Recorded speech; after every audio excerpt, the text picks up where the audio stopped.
first, and then we'll... Come a little closer and lend me your ears. Don't worry, you keep yours while I keep mine. In each episode, we'll dig into the major stories, uncover the truth, and retrieve gems from Yada's blog. We'll discuss what's right, bark about what's wrong, wag our tails at the thrill of discovery, and take you on adventures through the exciting world we live in today. So, fasten your curiosity leash and get ready. Right then, coming to you with another episode of the Yada's Vlog on a Blog. Tomorrow's news, disseminated today. Let's dive in. Oh, I love the vlog on the vlog. It is so much fun. And here we are with a new contributor to the vlog on the vlog. Kevin, this is Noah. And Yes, we're delighted to have you here. You know, I've got to know Noah a bit from... I guess you came to knowledge of us through Kirk. Is that correct? Or did Kirk and you join up afterwards? So for everybody's sake, most people know who Kirk is. Kirk is one of the longest lived of the Covenant family. He and I came to know each other almost 20 years ago now, when he and his wife at the time watched a interview that I had done on a kind of a nutcases radio program, but it was that nutcase had an advantage for me, and that Noah he would carve out an hour to 3 hours. He would introduce me, and then he'd go take a nap. So he found that you ask the guy one question, he can talk for 3 hours, and so I did that, and probably did it every time that he felt sleepy and wanted to, I guess, that would fill the time. And that's when they heard me. So how did you come to know Yahowah and join up with us? Sure. I was telling Kevin, it almost feels like it was yesterday. I remember it so vividly, but it was a while ago. So I would say around 2004, I can always gauge based on when my first daughter was born. So around 04, she was born in February, and I was driving up Highway 880 going to Hayward to do a night job. I was at the time a project engineer for heavy highway construction company, working for my dad. Hayward, California. Hayward, outside California. Of San Francisco. Grew up in the Bay Area. Yeah, okay. Correct. Outside of San Francisco. Mm-hmm. Mm-hmm. Driving up to do a job, and as many of the Covenant family were introduced to you, heard you on AM radio.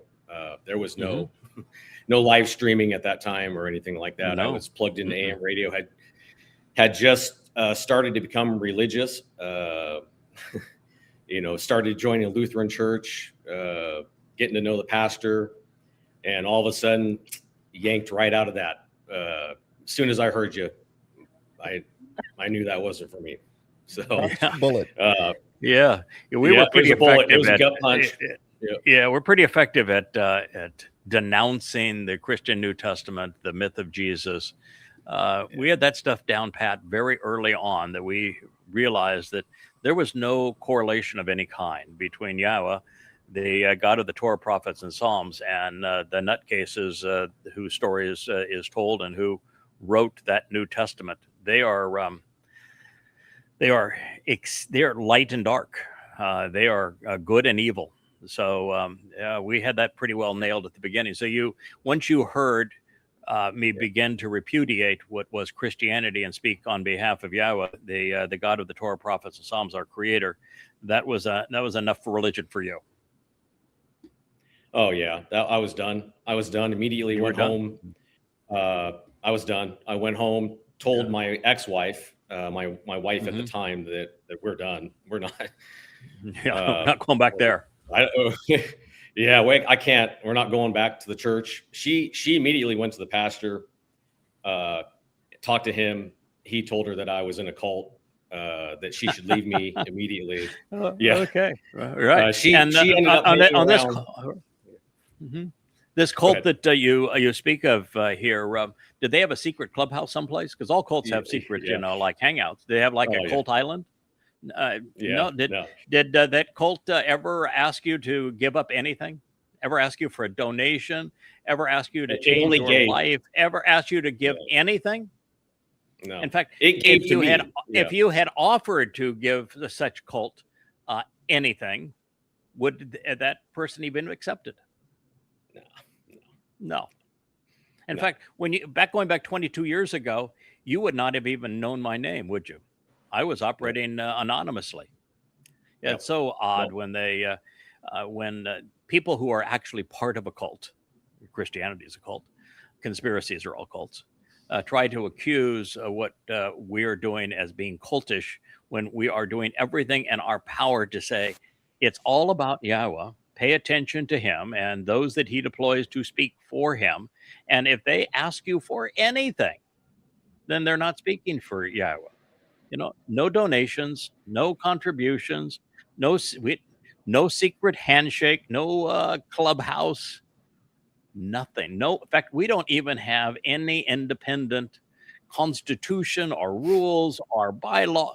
We got nothing other than the Torah, prophets, and Psalms. Yeah, pretty amazing. It was a ridiculous claim. Yeah, it was a ridiculous claim. Obviously, it's just So that was 22 years ago, and you're one of the then the oldest. You don't look like you could be old enough to have come into contact with our presentation of Yahweh 22 years ago. I'm 51 now, or I'm turning 51 this year. Okay. And I was in my late 20s, so 29, something like that when I first heard you. So, wow. Yeah, no, it was amazing. Also at the time, so she didn't last long. She left me, obviously. Yes. She wasn't going to hang. Better she leave you than you leave Yahweh. Yeah, exactly. So she did hang around for a few years. We ended up having 3 children together. Okay. So she hung around probably 4 years, something like that, and then left. And so I've pretty much worked for my dad for a good portion of my life. So I worked under construction for my dad, and then he ended up doing some ranching in Alturas and wanted me to come up there and help him on the family ranch. So I came up and helped him on the ranch, and that's where I met my current wife, which is a gift from Yah.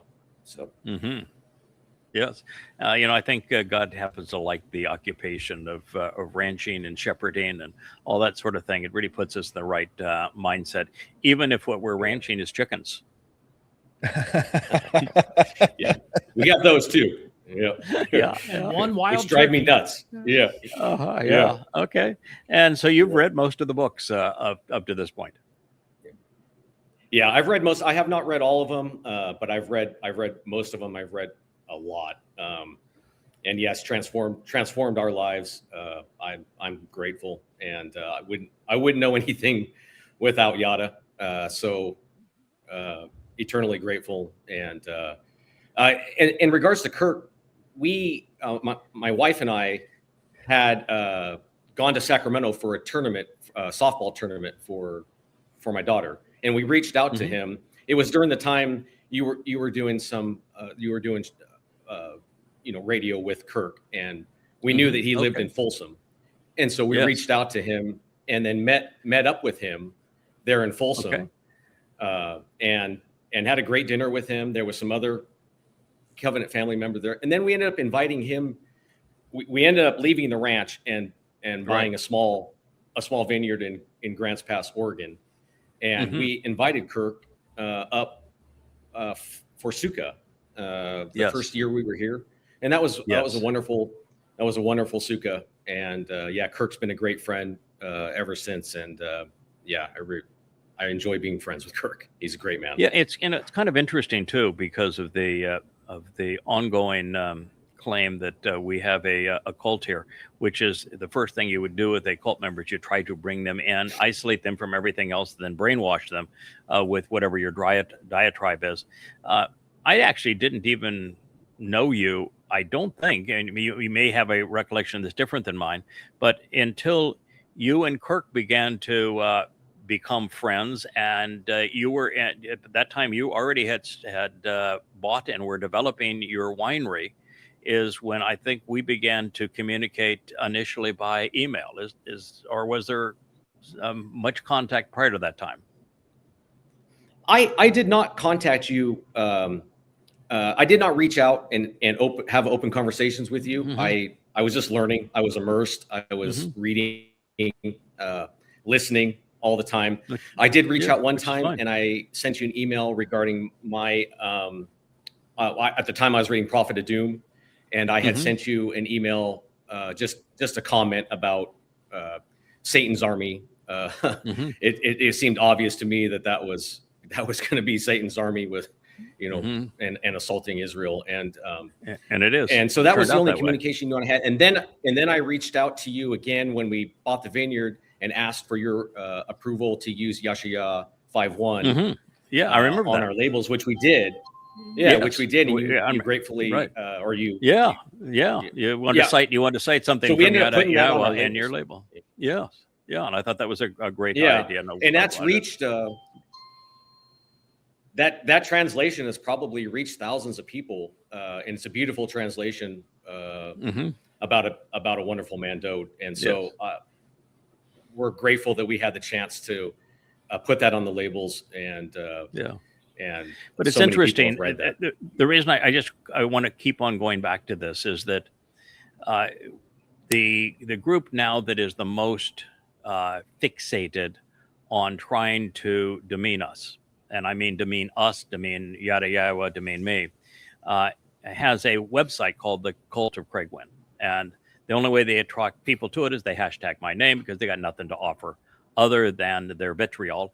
And every one of them was originally someone who had begun by reading the books and was part of the Yada Yahowah covenant family.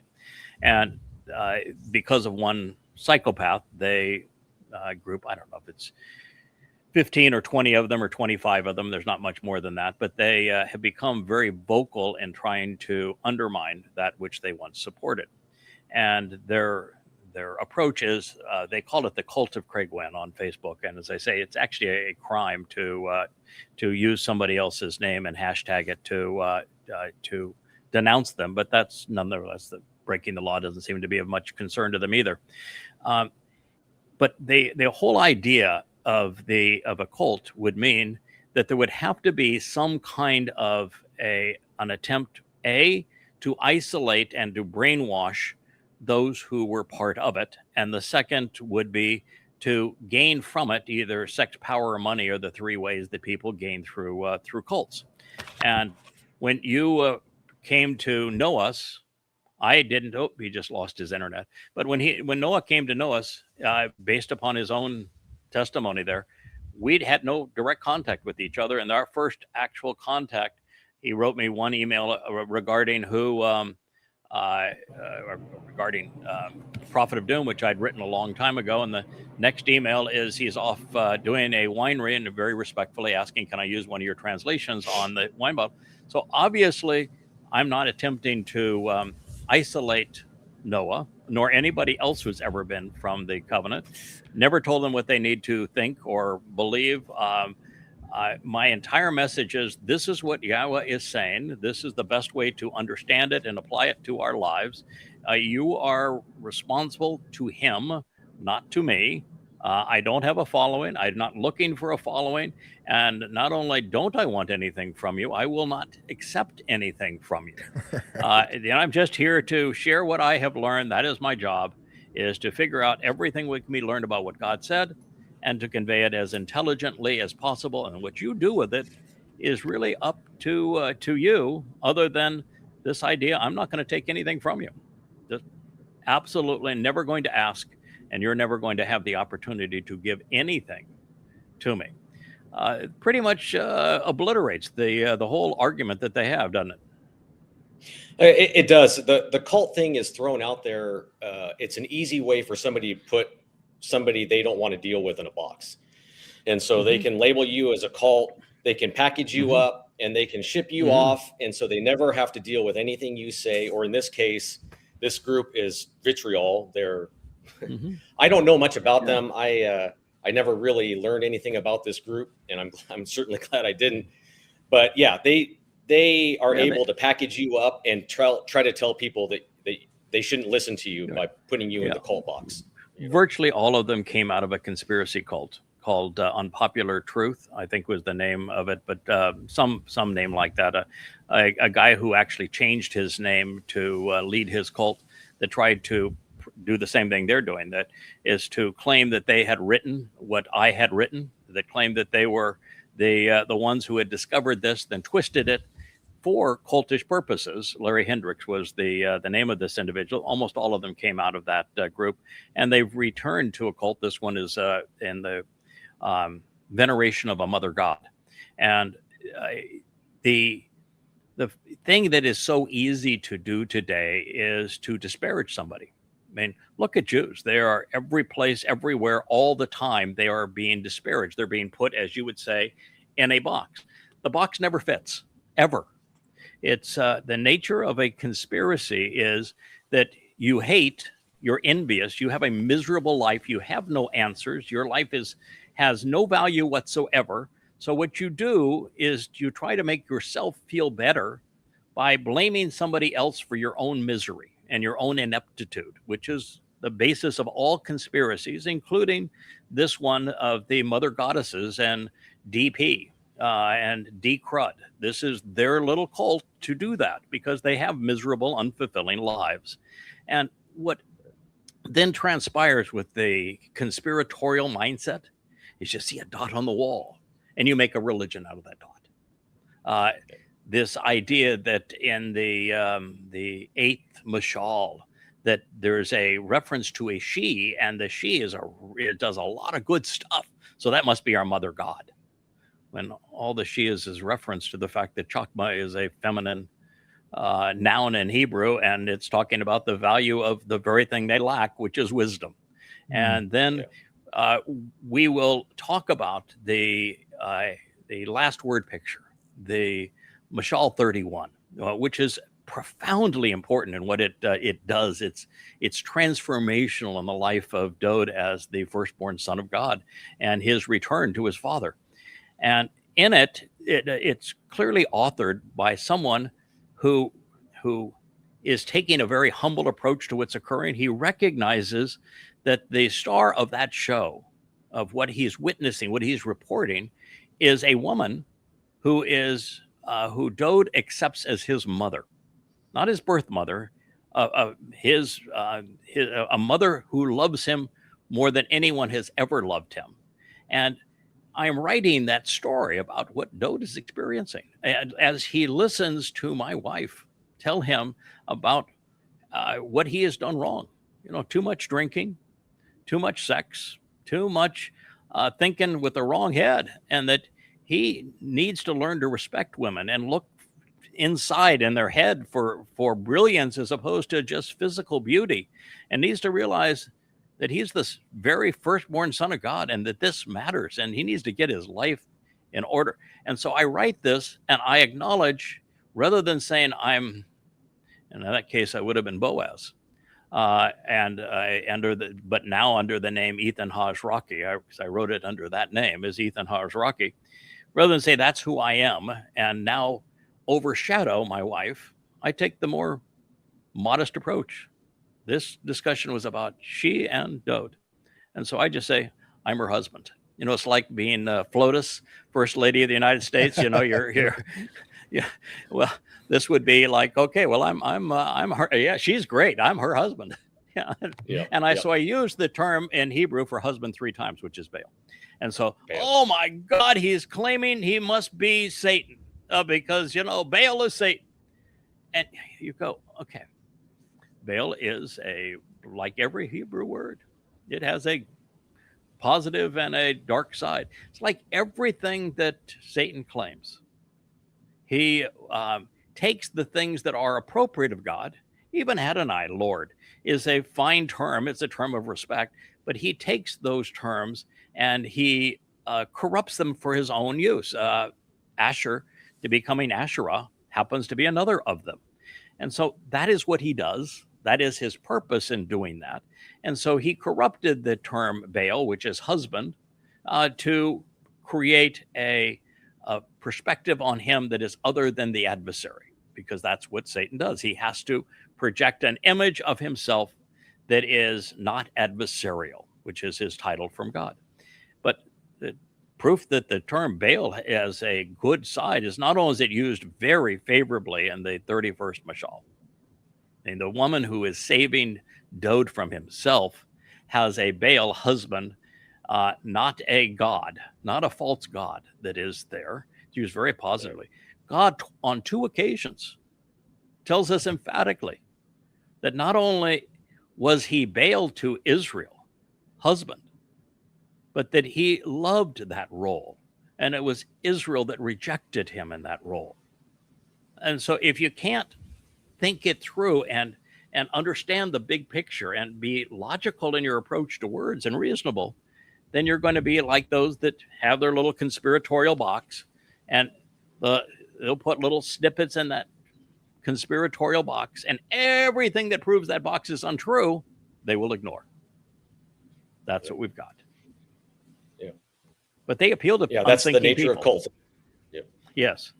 But these kinds of cults appeal to people because the majority of people are living miserable, unfulfilling lives, don't want to take responsibility for their lack of success, their lack of achievement, and need someone to blame for their misery.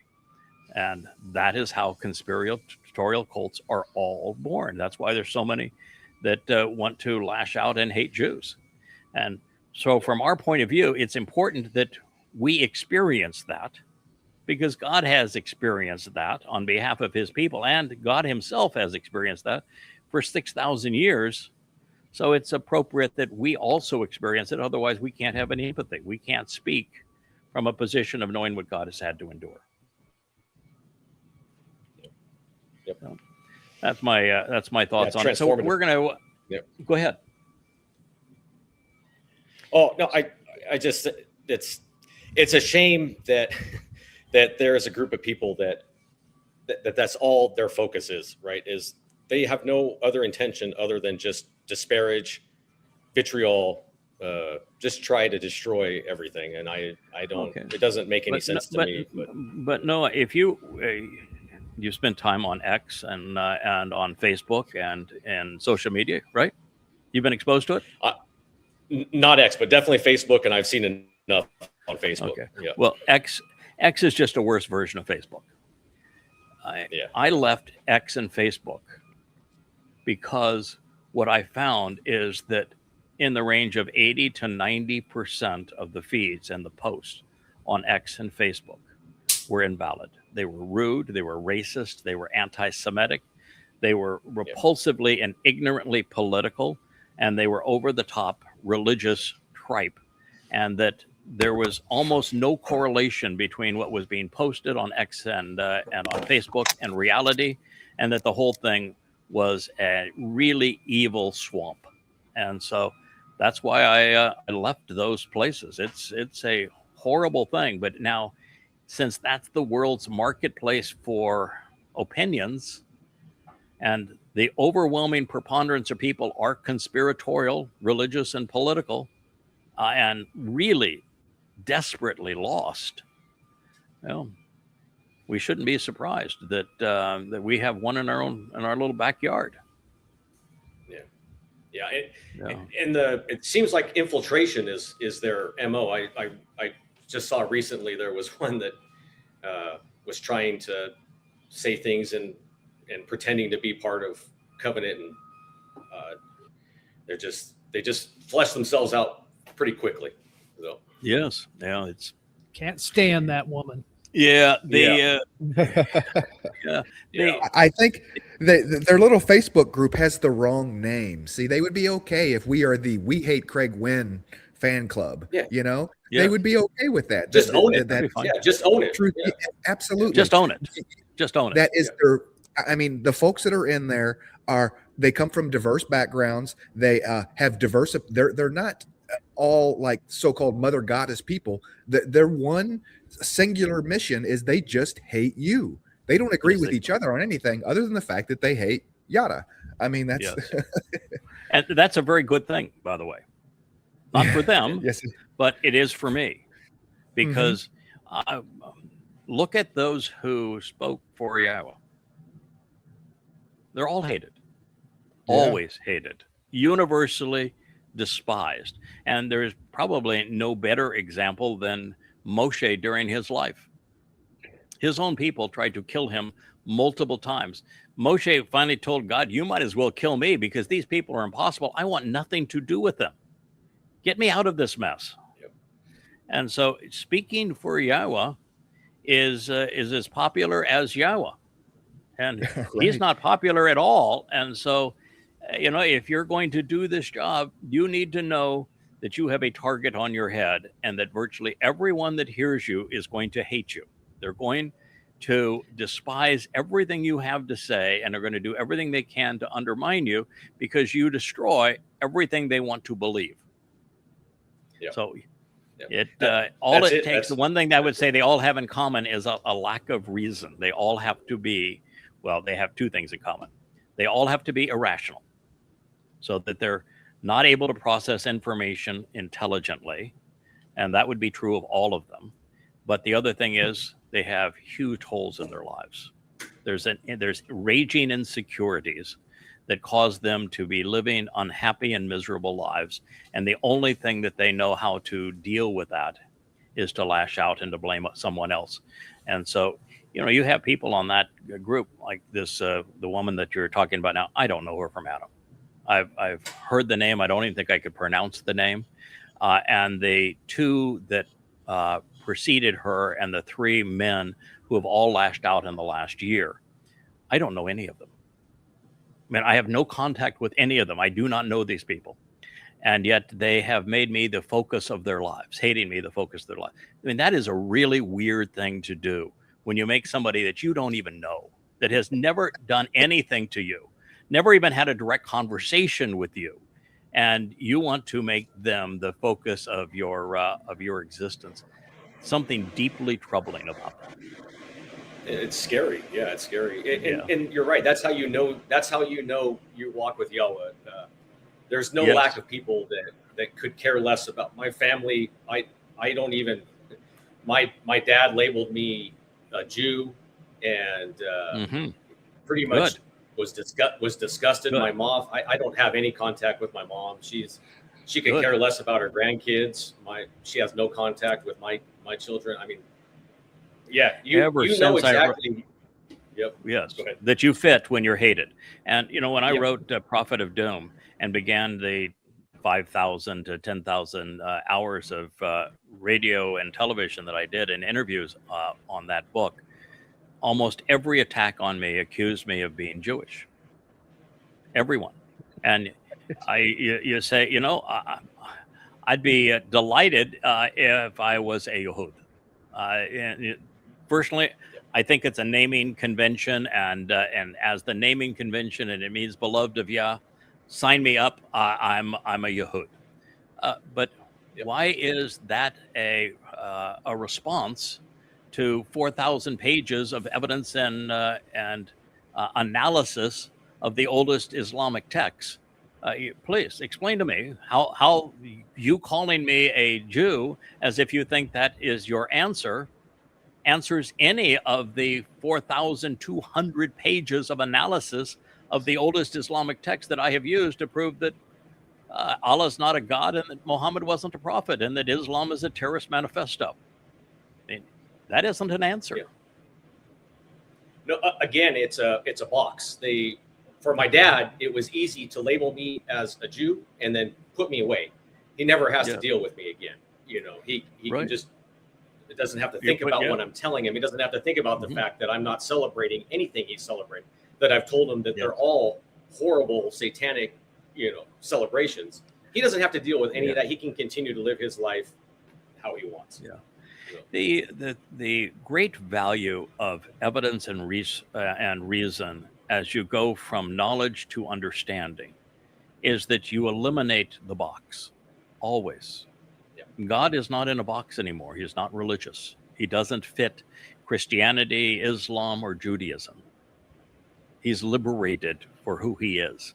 And you understand him based upon what he has communicated to us. And even the boxes of Christianity and Judaism and Islam are no longer confinements, but they are this beacon of light that helps you understand what this thing is. And, I tell all the people that are lashing out at Islam, don't lash out at Islam based upon some terrorist act someplace. That's anecdotal.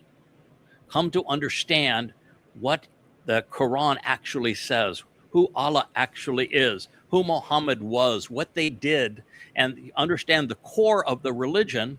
And then you will be able to predict everything that they will do and what the consequence is of lashing out at symptoms.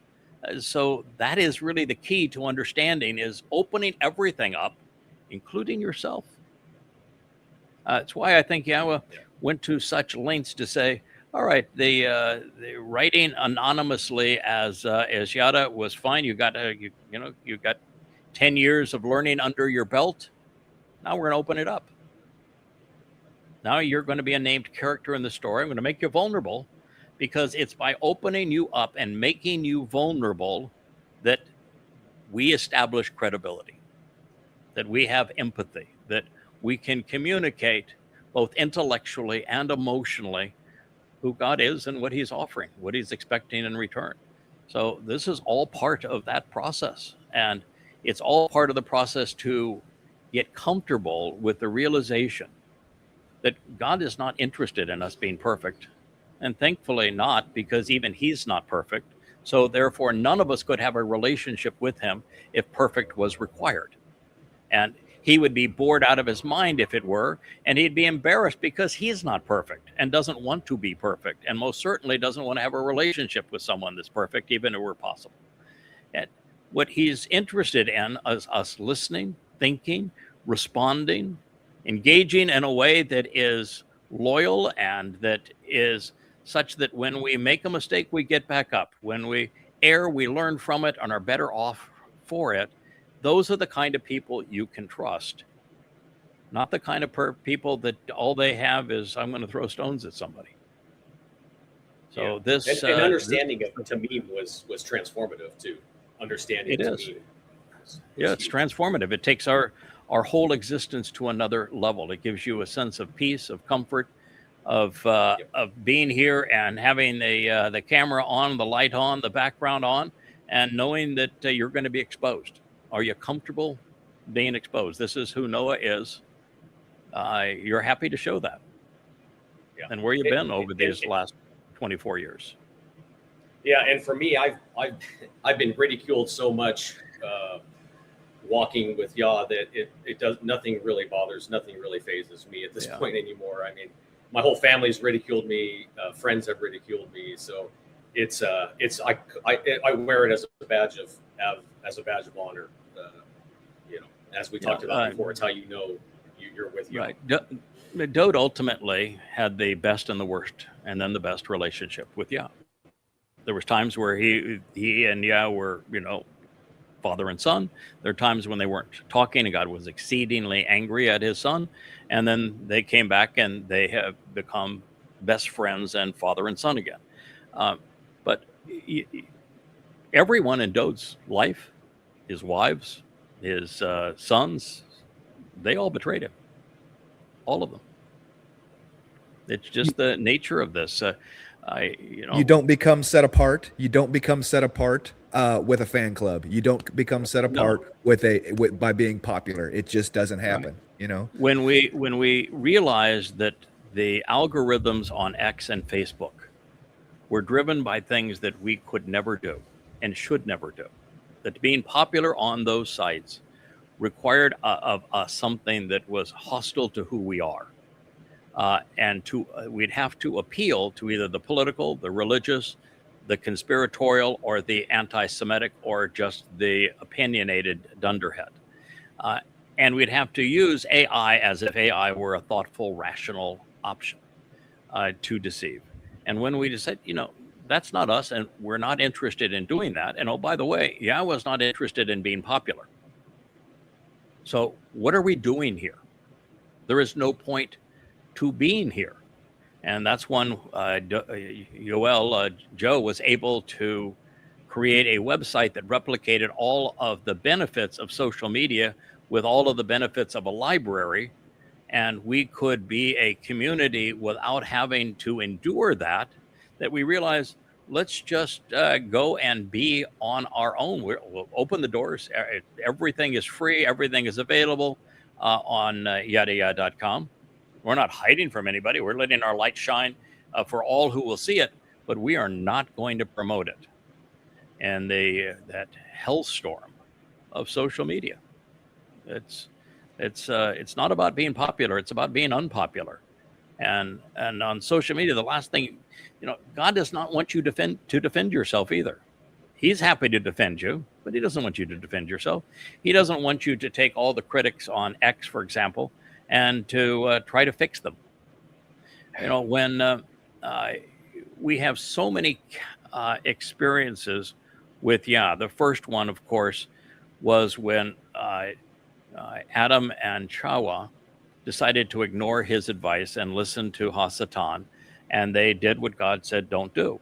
And when they did that, you don't find God saying, let's talk this over. Let's see if we can come to an accommodation. We can make an arrangement with this. We can fix this so I can forgive you.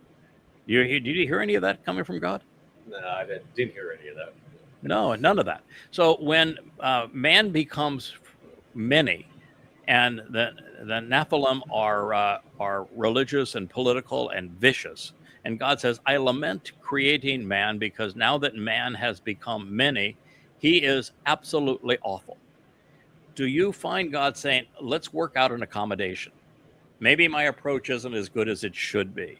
Let's get a committee together and we'll talk this through and resolve it. How about some religious scriptures to fix this? How about I send in a Messiah and he can die for you? I mean, do you find God saying anything other than my goal is to obliterate them? Yeah, wipe them out. Yeah. My goal is to obliterate them.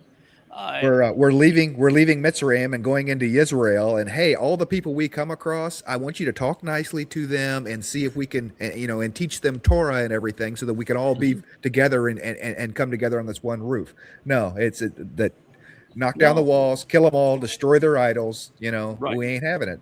Not in my house. When the Israelites on the Exodus decided they would rally around and build the golden calf, when Moshe was up on Mount Choreb, what did God do to them? Did he say, let's talk it through? Maybe you misheard me. I'll make another attempt to convey who I am and what I want and what I think is inappropriate. Is that what we heard, or were they just gone? Into the pit. Into the pit. Okay, when the spies went into the land and they imagined seeing Nephilim, who had long gone by that time, and they said that it's a terrible place. We go in there, we're all going to die. Did God say, "Oh, come on, that's an exaggeration"? You have another glass of wine, you'll feel better about it, and we'll pump you back up and give you a good pep talk, and we'll work this out. Or do you say, I've already dragged your asses around the wilderness, and the last thing I want is another 40 years of this. But as for you, I can't work it out with you. So you're dead to me. And oh, by the way, you're going to be dead, period, almost immediately. If you're over 20, goodbye. You're dead. It's over. Dumb mistake. Y'all was done tolerating. Yeah, right. 3 people, if you count Moshe, over 20 survived. Yep. There was another time when they decided, well, we're going to come after Moshe. Another time we're going to threaten to kill him. We don't want any part of this. And Moshe's response that time was, okay, we're going to find out if you're right or if I'm right. And if you survive this, then you're right. If you don't, then I'm right. And the earth opened up and it swallowed them. No voice from heaven. No, let's talk it through, a little forgiveness. It's just one mistake. You'll figure it out. No, that's God's approach to all of this. And that is not what you do when you're trying to win friends and influence people. That's God's approach. Is you can take it or leave it, and I'm not going to accommodate your feelings. And he's going to do it 7 years from now again, too. Whoa, boy, yeah, we're going to go from 8 billion people down to less than 2,000 mortals when he's dealing with what's going to occur in the fulfillment of the last 3 Moedim. And again, there's many, many prophets who speak of the last 7 years and his final assault on God's people and Israel and the belligerents that are coming, as he says he's going to turn them to goo and incinerate them as he transforms the earth back into the conditions of Eden. There are lots of prophecies that pertain to that time. There isn't a single appeal apart from God's people who are the victims. And he says, shub for shub, it's time you come back home. You need to pay attention now. He's appealing to his own people, but of the belligerents, there's no appeal. He's done with them. Yep. He's done. Yeah, he's just done it. I think Christianity and Islam and Marxism, those 3 religions were just too much to bear. He said, if you're going to create Christianity where you rob my beloved son of every one of the accolades that I bestowed on him, you're going to steal every title that I gave him, and then you're going to rob him of his achievements, and you do that to my beloved son, Christians, you can go to hell, quite literally. And then as Satan creates Islam through Muhammad, and their primary prey as God's people is Jews, and that Allah claims that he is the God of the Torah. Yahowah says, I'm not going to fix that either. I have no interest in cleaning it up, no interest in reasoning with it, no interest in fixing it. They are all going to hell. And of the rabbinical types that are already dressed for their own funeral and have removed God's name, he's going to say the same thing to them. You obviously wanted nothing to do with me. I want nothing to do with you. And so you're off to Sheol as well. He even sent this mother goddess cult and Yashayah on the book of How to Be a Choder and the 57th chapter. He describes them to a T. In fact, describes the only people that fit what they have done pursuant to being left behind on Shabuw'ah. And it says, I'm sending you to Sheol. There's no attempt to, you made a mistake. You want to think it through? I'll give you a second chance. No. Interesting how they don't comment about that particular verse. No, or the ones where I prove that there's no mother goddess, or that their manipulation of God's name was wrong, or anything else that they have protested, like their proof that God has a feminine, maternal side, and I took their passages and ripped them to shreds. They're not very fond of any of that, or God's comments when Yahowah says, all right, this is what they just did. I want you to read this and share this with my people because this is my answer to them. And he's done that a bunch of times. So, well, they're just another religion. They're just picking and choosing what they want. Yeah. Yes, and it's no different. Part of something that God wants very badly. Just as your family, Noah, your ex-wife and your family abandoned you for choosing Yahowah. Yahowah wants to make certain that he has created a filter for all of the people that don't belong forevermore in his family, who would muck up eternity. He wants them gone. And having malcontents like that cult, or the religions of Christianity, Islam, Judaism, or Marxism, they create an attraction to draw the people away who do not belong.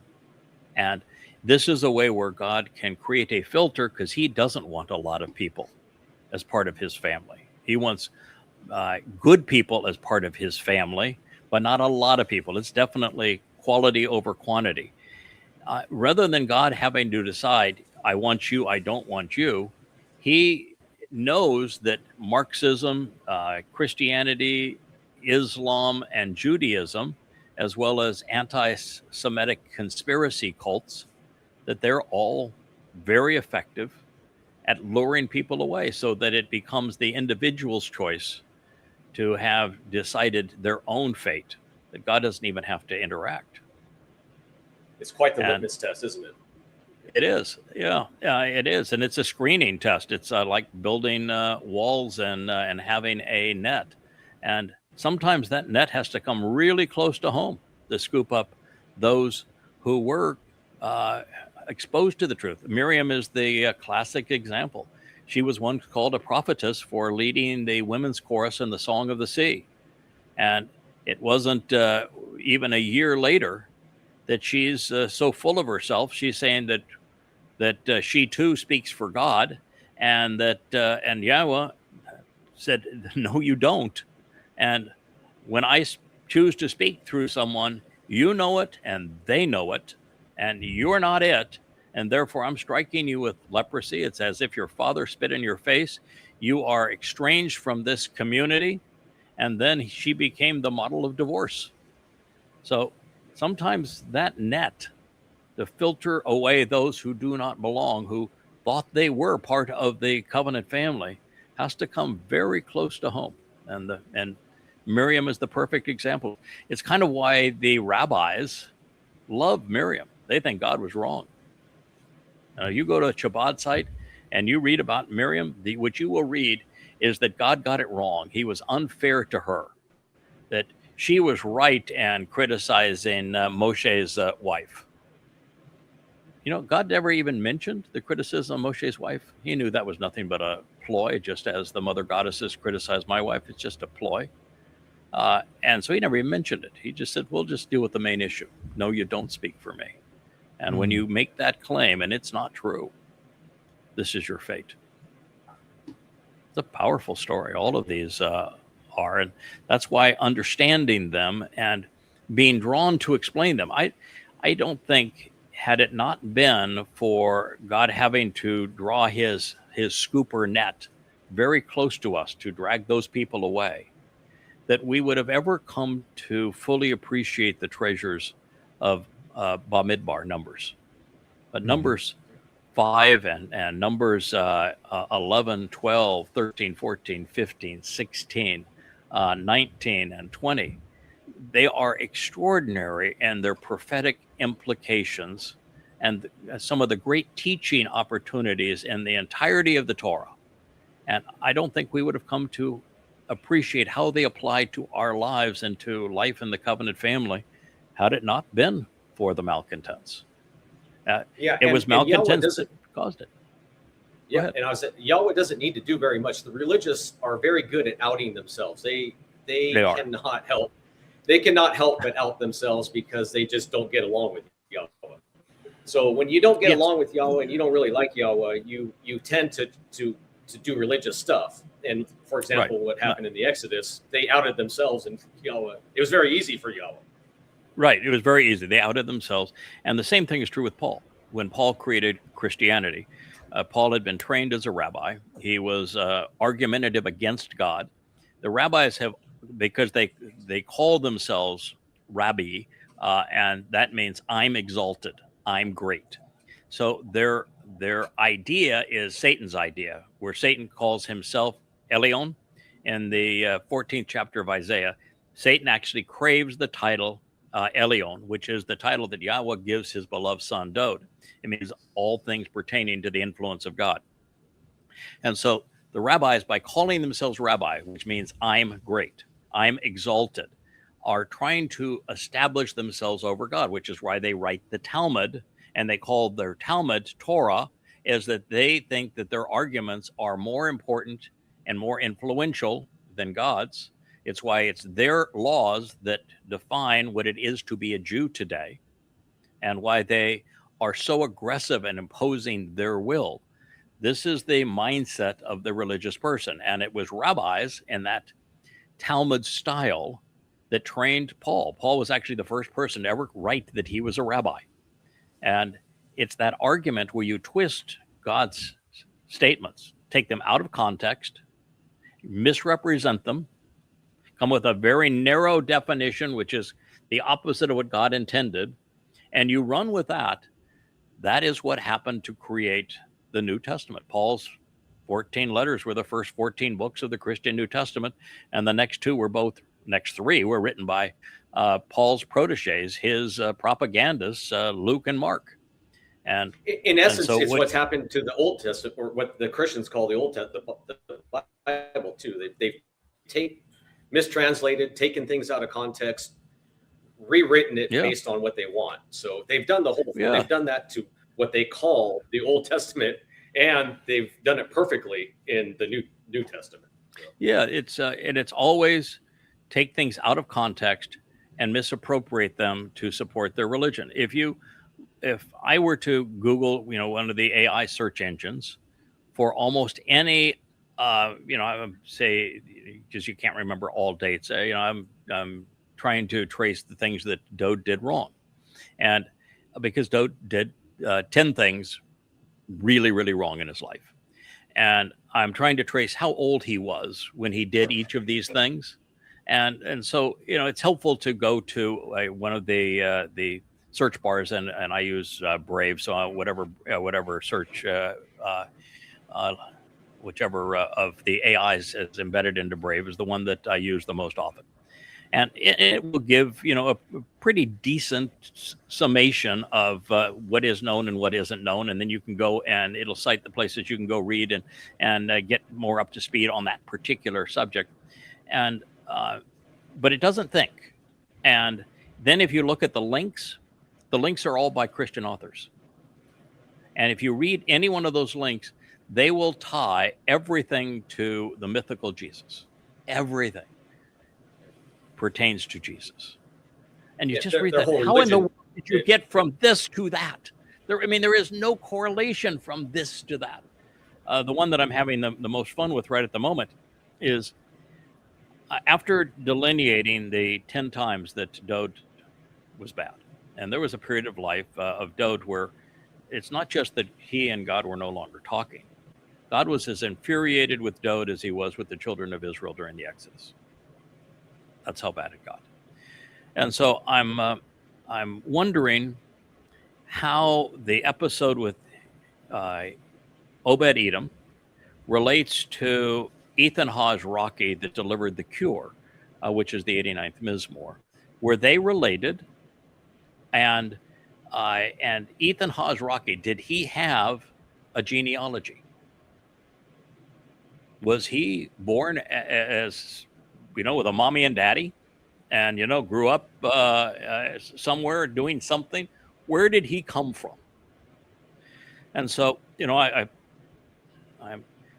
already come to the conclusion that Obed-Edom, since he never had a conversation that we know of with Dowd, Yahweh used him to show how he wanted to bring the Ark of the Covenant into Jerusalem, and to show Dowd that you shouldn't have gotten mad at me when I made an example of the man that tried to interfere with the movement of the Ark into Jerusalem. That was a bad call for you, and I'm going to show you how I can have the Ark properly cared for and moved through this man. But I think Obed-Edom, while a real man, serves as nothing more than a symbol for what Yeshayah would write about in the 63rd chapter about the man from Edom saving many.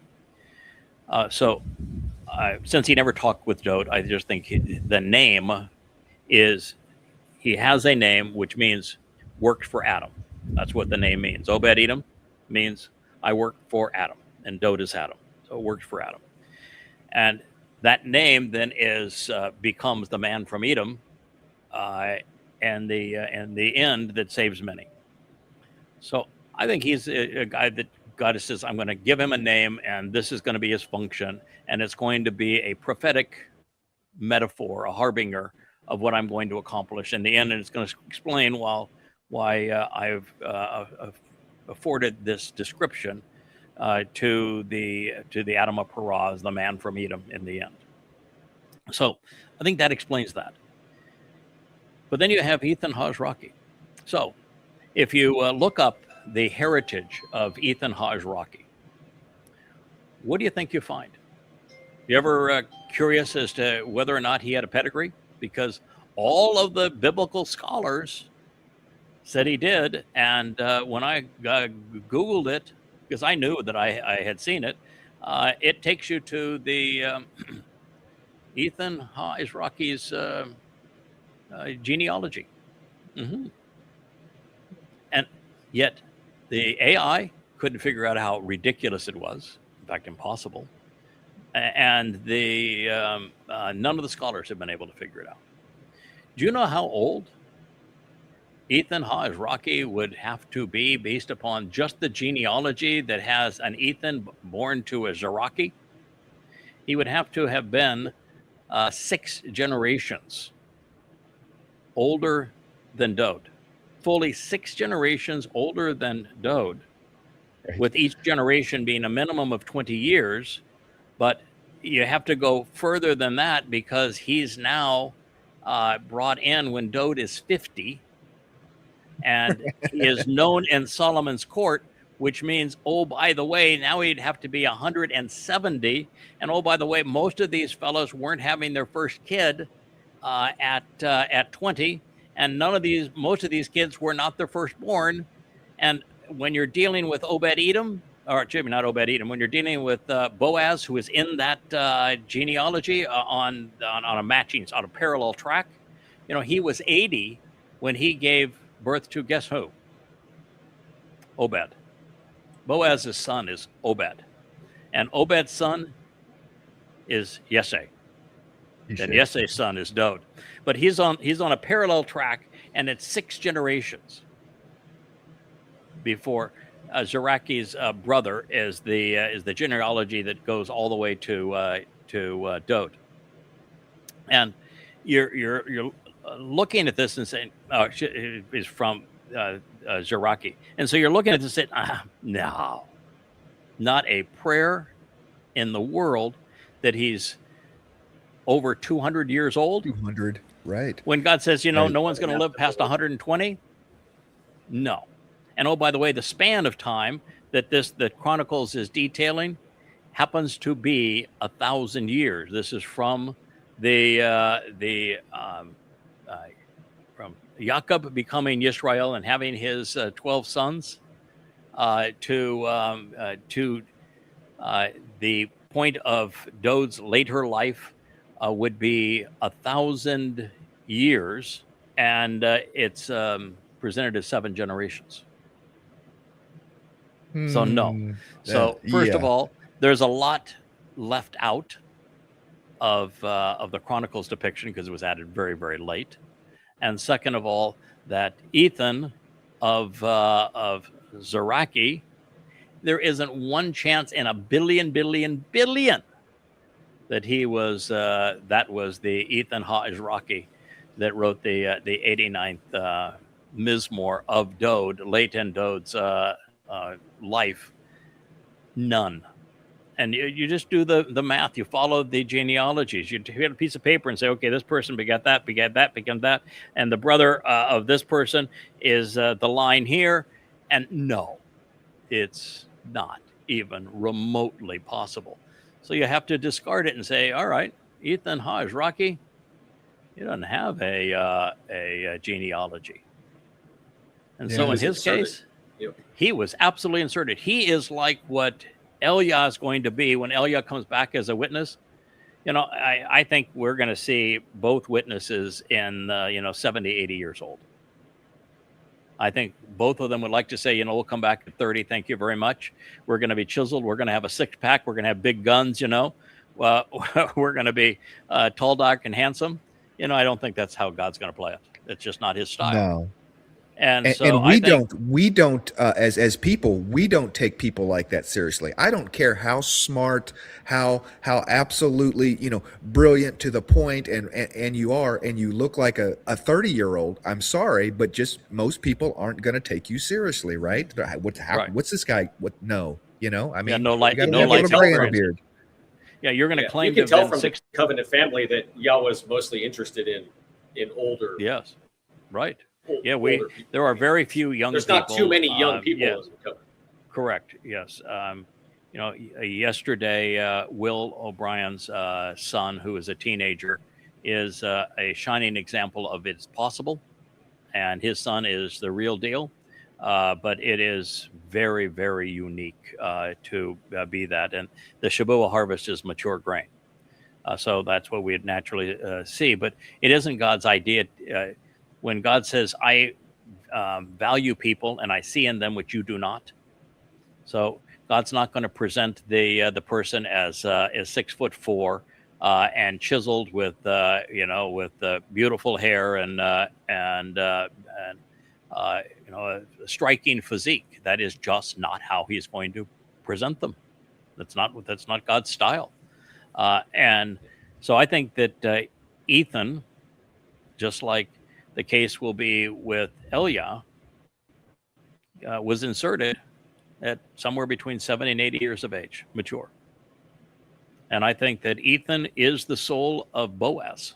And I think that Boaz was sitting up there with Yah, watching his great-grandson screw up. And, he's already done this 3 times with Yah. And he was Chanowk. Chanowk was just fine. I think they had a grand time. And the 365, Yahweh took Chanowk the last time, and he reinserted him as Noach. That was a tough damn job. And that was a tough job. That was a long duty stay, and building that ark. You've built things. You were in construction, Noah.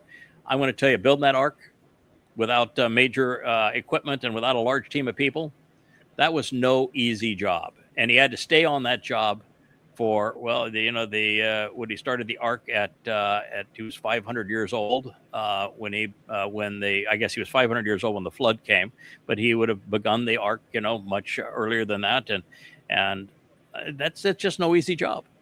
And so I'm sure he had to be working on that for hundreds of years. Yeah, there had to be lots of smashed thumbs and splinters and stubbed toes and lots of times that he was mocked. Boy, would he ever have been mocked. Oh. And so, I'm sure, and then, he comes back again as after the Noach experience. And Noach lives all the way to the affirmation of the covenant and is one of the witnesses on Mount Moriah when Abraham and Ishak are going up. That was his last year. I think that Noach was with Shem when God had cheeseburgers with Sarah and with Abraham. But that was that was a long life, and he gets his reprieve. He's brought up to Shamaim, and he's not redeployed until Mydod. And there is every possibility that Mydod was just like Michael and Gabriel, inserted at a certain age, therefore the testimony, and gonzo. A real possibility that's the case. Boaz had a life.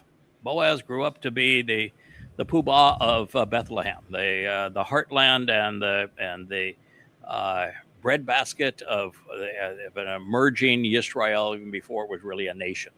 And that's when he met Ruth and became the ultimate covenant love story. But I think he had a full life, and I'm sure that was a really, really good life. And everything we know about that life, that was a really good life. And so I'm at this point, just 3 generations before Dowd is born, and probably just a generation before he's born is when Boaz checks out of that life. And so he's been up there for a number of years with Yahweh. They're all hanging up. They're watching what happens. And they're looking at each other and saying, I know. You want me to go back down again and fix this, don't you? But look at the size of the mess now you want me to go down and fix. You sure about this? This is a really big mess the two of you have made this time. This is a big damn ask. All right. I love the kid too. I've known him for a long time too. I'm in it. And we're in it to win it. We're going to go down, and I'll fix it. And everything depends on it. Yeah, everything depends on it. I get the same deal. Ruth comes back with me, and we'll go down and fix it. But we're not going to do the whole thing of You're going to be born of a mother, and you're going to live till 70 years old, and you're going to be somebody that no one's ever seen. And then you're going to waltz into the palace one day and say, "Kid, I got a library for you, and I got a song that I wrote with Yahowah for you." And that ain't going to happen. Come on. So let's not pretend. Let's go in and get this job done. I'm ready to go. Deploy me. And I think that Ethan Hawes-Rocky as Boaz, so the soul of Boaz, which was the soul of Chanowk, which was the soul of Noach, was deployed, probably appearing some 70 years of age, maybe 80. And he walked immediately into Dowd's presence, but first he let Ruth speak. And the 31st word picture, Mashal, is me writing what occurred. I'm a stenographer. That's why I refer to myself as Baal, the husband. I'm just Flotus, the guy off to the side. I'm writing what I'm witnessing. And she gets his attention and becomes the first parent that he has ever experienced in his life. And she's pretty good at it because she gave birth to the soul that became Dowd as Noach's wife, because Dowd was Shem. She was the setup. She set him up. She was the setup. She did a marvelous job, and I'm sitting off to the side and I'm writing down what all that was said.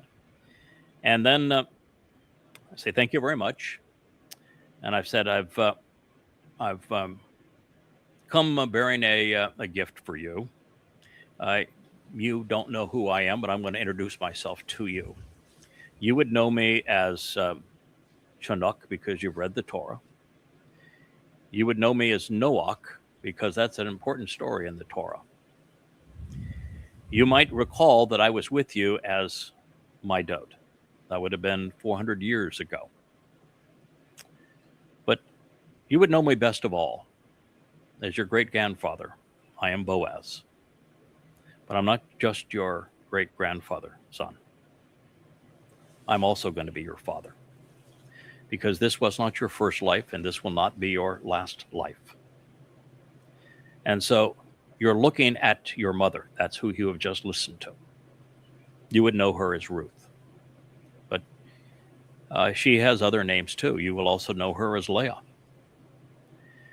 She is your Amma, and you know all about her because God told you exactly who she was. So now I'm here to tell you who I am. I'm your father. And you didn't exactly win the father lottery in this last life. Yushay was a jerk. Your mother, you classified her as a whore.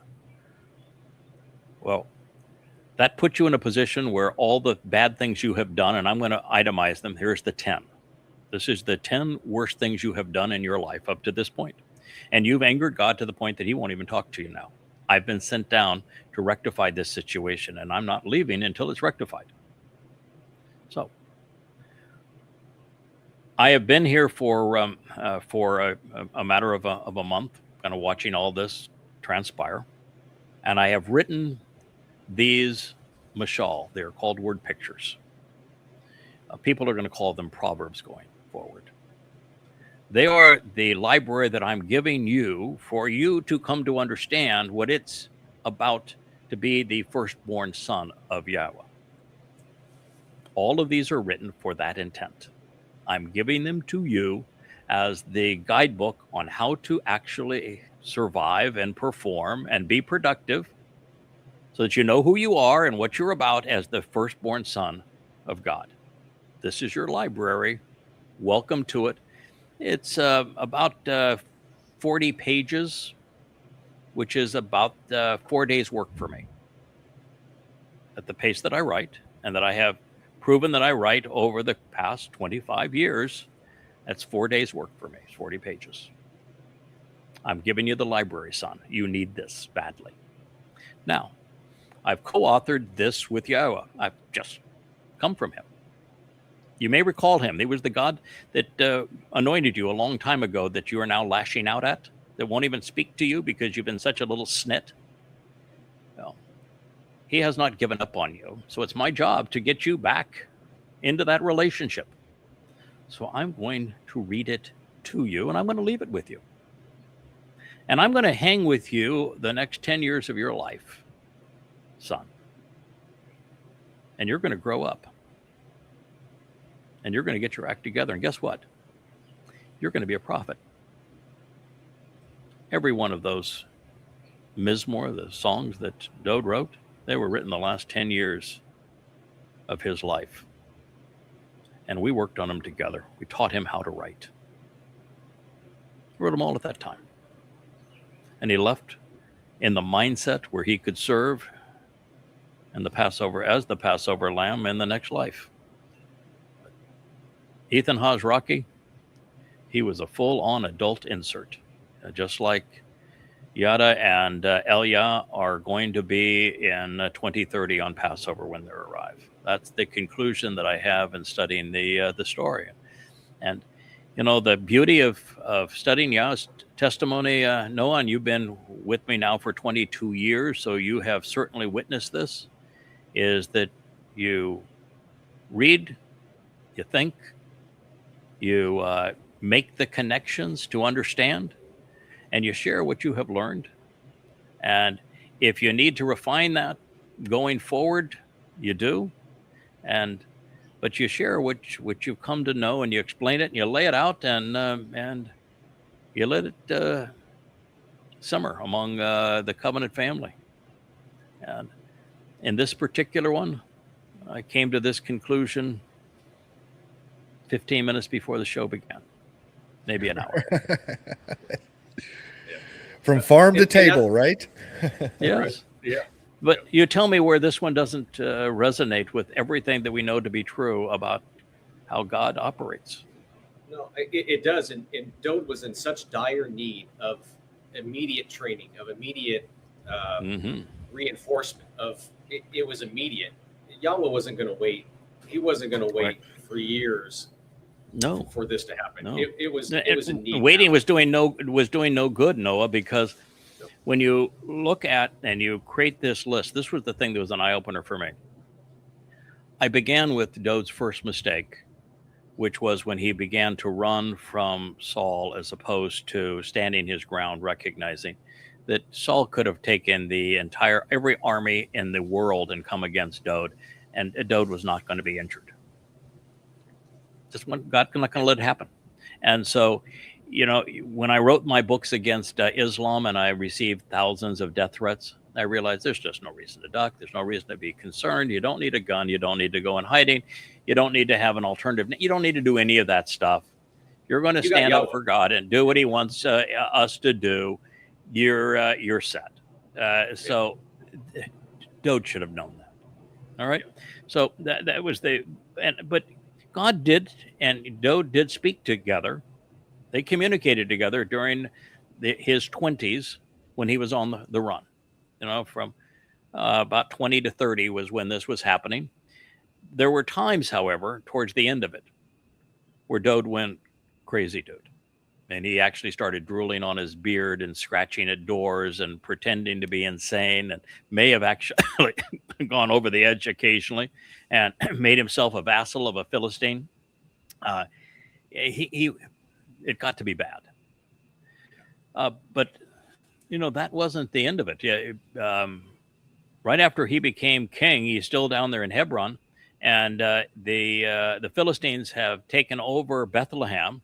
And he sends his best, strongest warriors, his most Gabor, down into Bethlehem to give him a damn drink of water because he missed the taste of it, to run that gauntlet.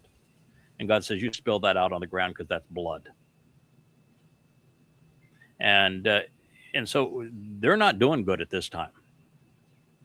And it just gets worse every move. And then we read that he comes from Hebron into Jerusalem, and he already has 10 concubines and 7 wives. And we're told he took a bunch more. This is just not healthy. God didn't give a hoot. In fact, even God says, if you wanted more wives and concubines, I'd have given them to you.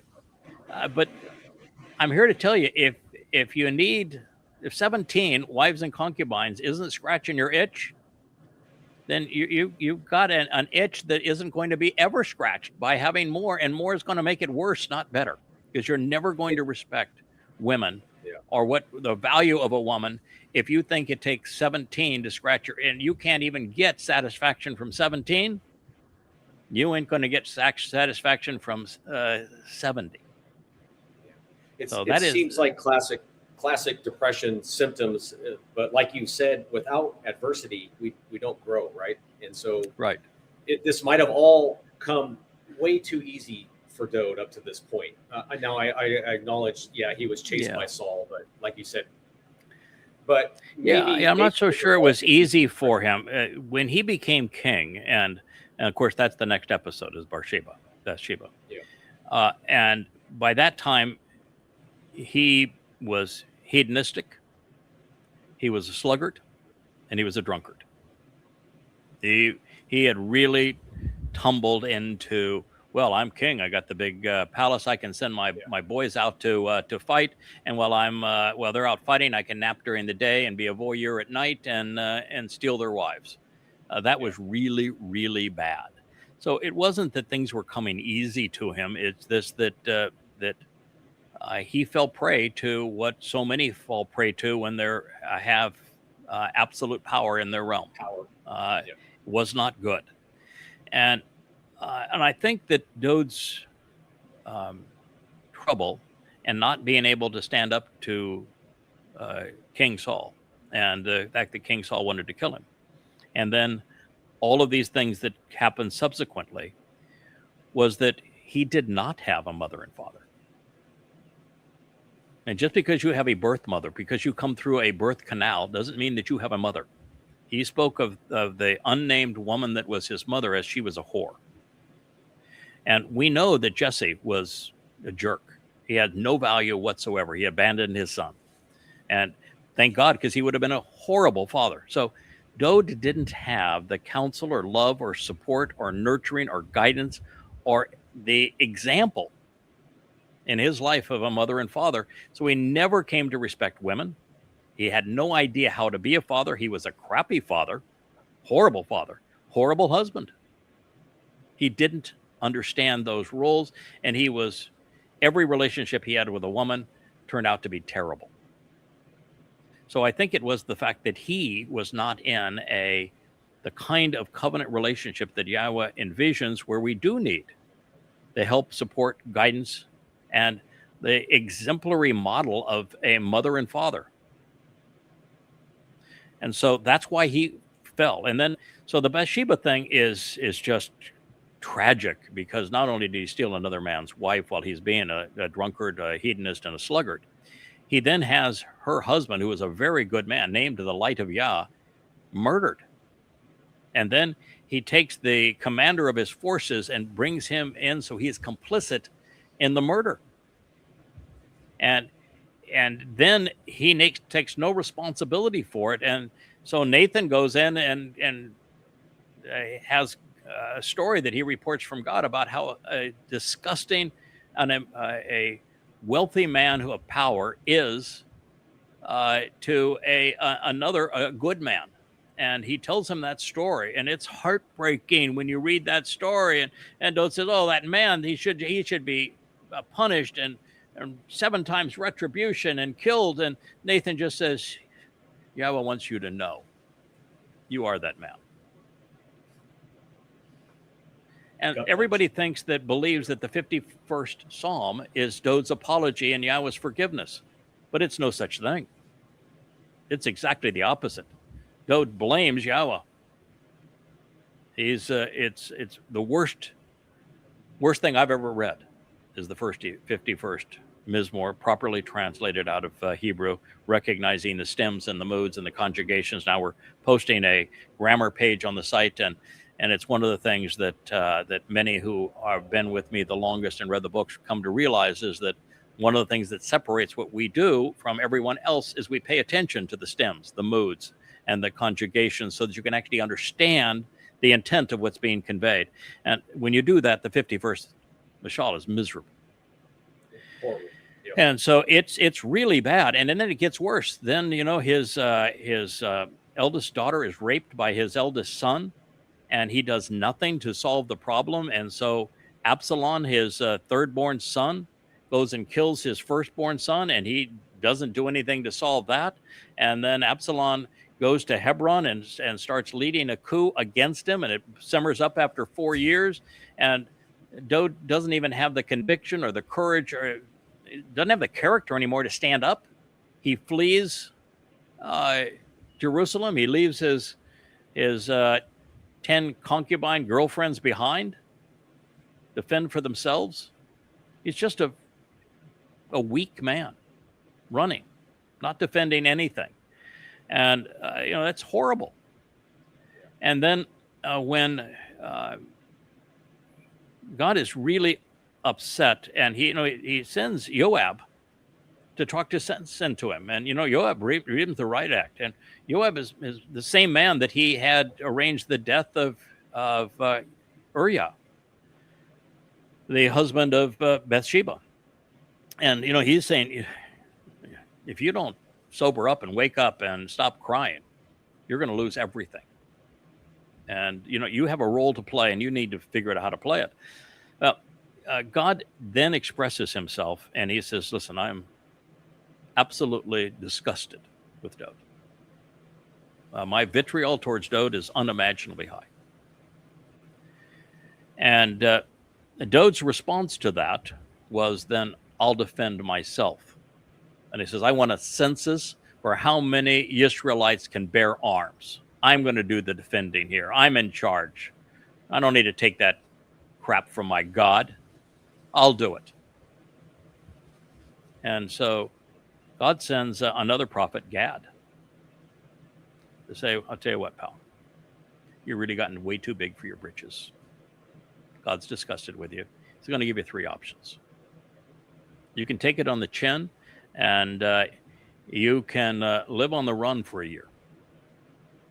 And, be inconvenienced. But you need to be inconvenienced. You need to get your act together. I need to do with you what I did 3,000 years at that time, and kick you out of the this garden palace of life of leisure. So you're having to fend on yourself.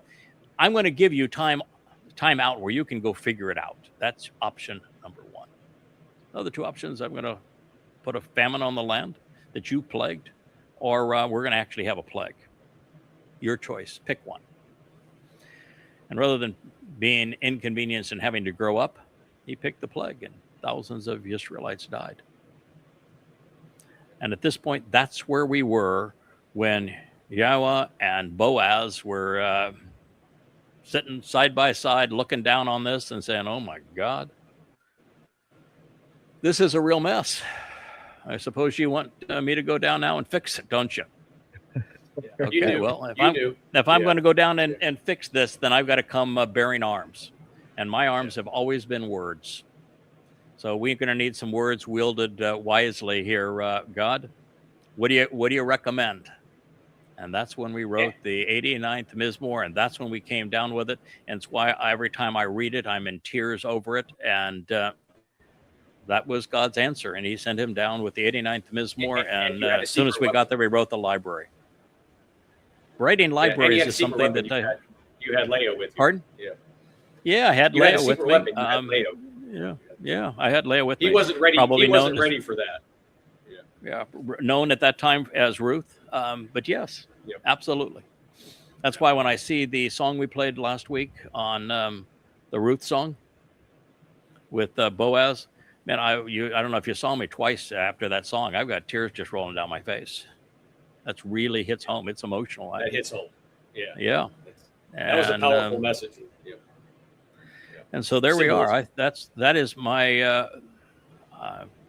I think that's how it all played out, and I think that the reason I earned Dowd's trust, the first person that he actually listened to, because he didn't listen to Joab, he didn't listen to Nathan, he didn't listen. Yahowah wasn't talking to him, and didn't listen to Gad. And so he sends me and a 70 or 80-year-old man with a sheet of paper. And while I was there, I took 4 days out and I wrote the mashal. I think I could have done a better job if I had 8 days, but we did what we could do. and I handed them to him, and I said, I'm going to read now the 89th Mizmowr to you.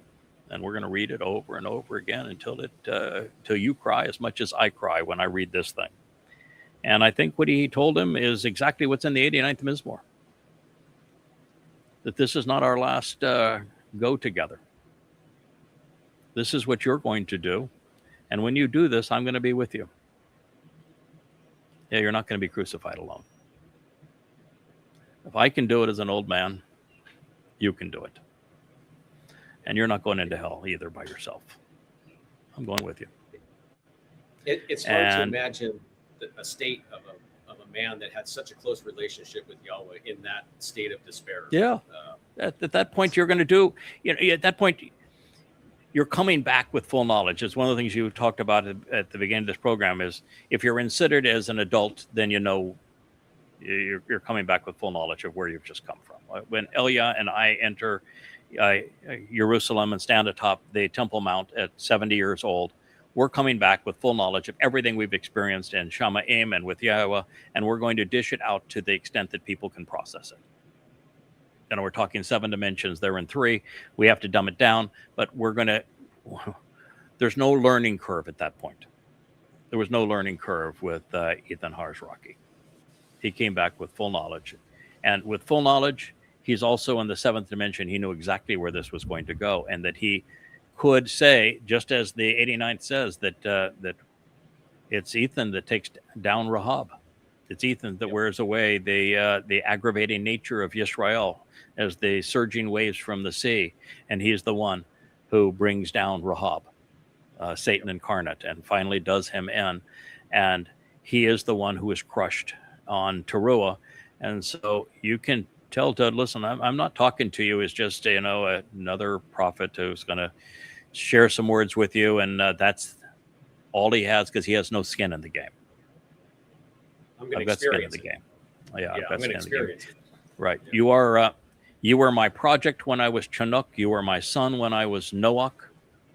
And you are my great-grandson when I was Boaz, and you will be my son in your next life with Ruth. And we're going to be with you every step of the way. This is what you're going to do. And then when the whole world besmirches you and they rape you of your dignity, and you have to endure that for 2,000 years, that after you finish the job and were true to your calling as the firstborn son of God, and the whole world creates religions that renounce you and steal what you have done, I'm going to be the guy that comes to your rescue again. I'm going to restore your dignity. I'm going to restore your name. I'm going to make it possible for you to come back to a remnant such that you can be king forevermore. And I'm going to purge them with my own sacrifice for you. And that's a huge point. The cult should think about that, right? Because where would we be right now without you standing up for Dowd? Where would we be? We wouldn't have any of this. We wouldn't be. The world would have devolved. God would have put in no buffers. Right. The world would have devolved. There wouldn't have even been the Jesus cult would not have emerged, because Dowd would never have returned to fulfill Pesach. And so the whole cult of Jesus that was created to counterfeit him would have emerged. Judaism would not have emerged, because it was written to counter Paul's Jesus cult with Bar Kokhba, another false Messiah. And without that, there is without the Talmud and Rabbinic Judaism, there is no Islam, because it's the basis of the Quran. These religions don't even exist, and there's no buffer on humanity, and God has no reason to even pay attention to the earth, because there's no hope, there's no return of his son, there's no fulfillment of the Mikra. It is over. He's checked out, and the planet devolves into lifelessness. That's what happens. We're not even here to tell the story. Yeah. You here right now, standing up for Dowd, establishing Dowd again for the family, is what is allowing Yahweh's plan, his timeline to progress, to come to the fulfillment that Yahweh wants to see. So, Kevin, yesterday you came to a profoundly astute conclusion that I don't actually agree with, but I fully appreciate the logic and the character that delivered it and the merit of it. You came to the conclusion, listening to the two ways you can translate Isaiah 17:4, followed by Isaiah 17:5, and you said that's not how I read it. I read it as, yeah, it takes you, and then you come back for us a year later. And the reason I read it this way is it gives us the opportunity to prove our mettle.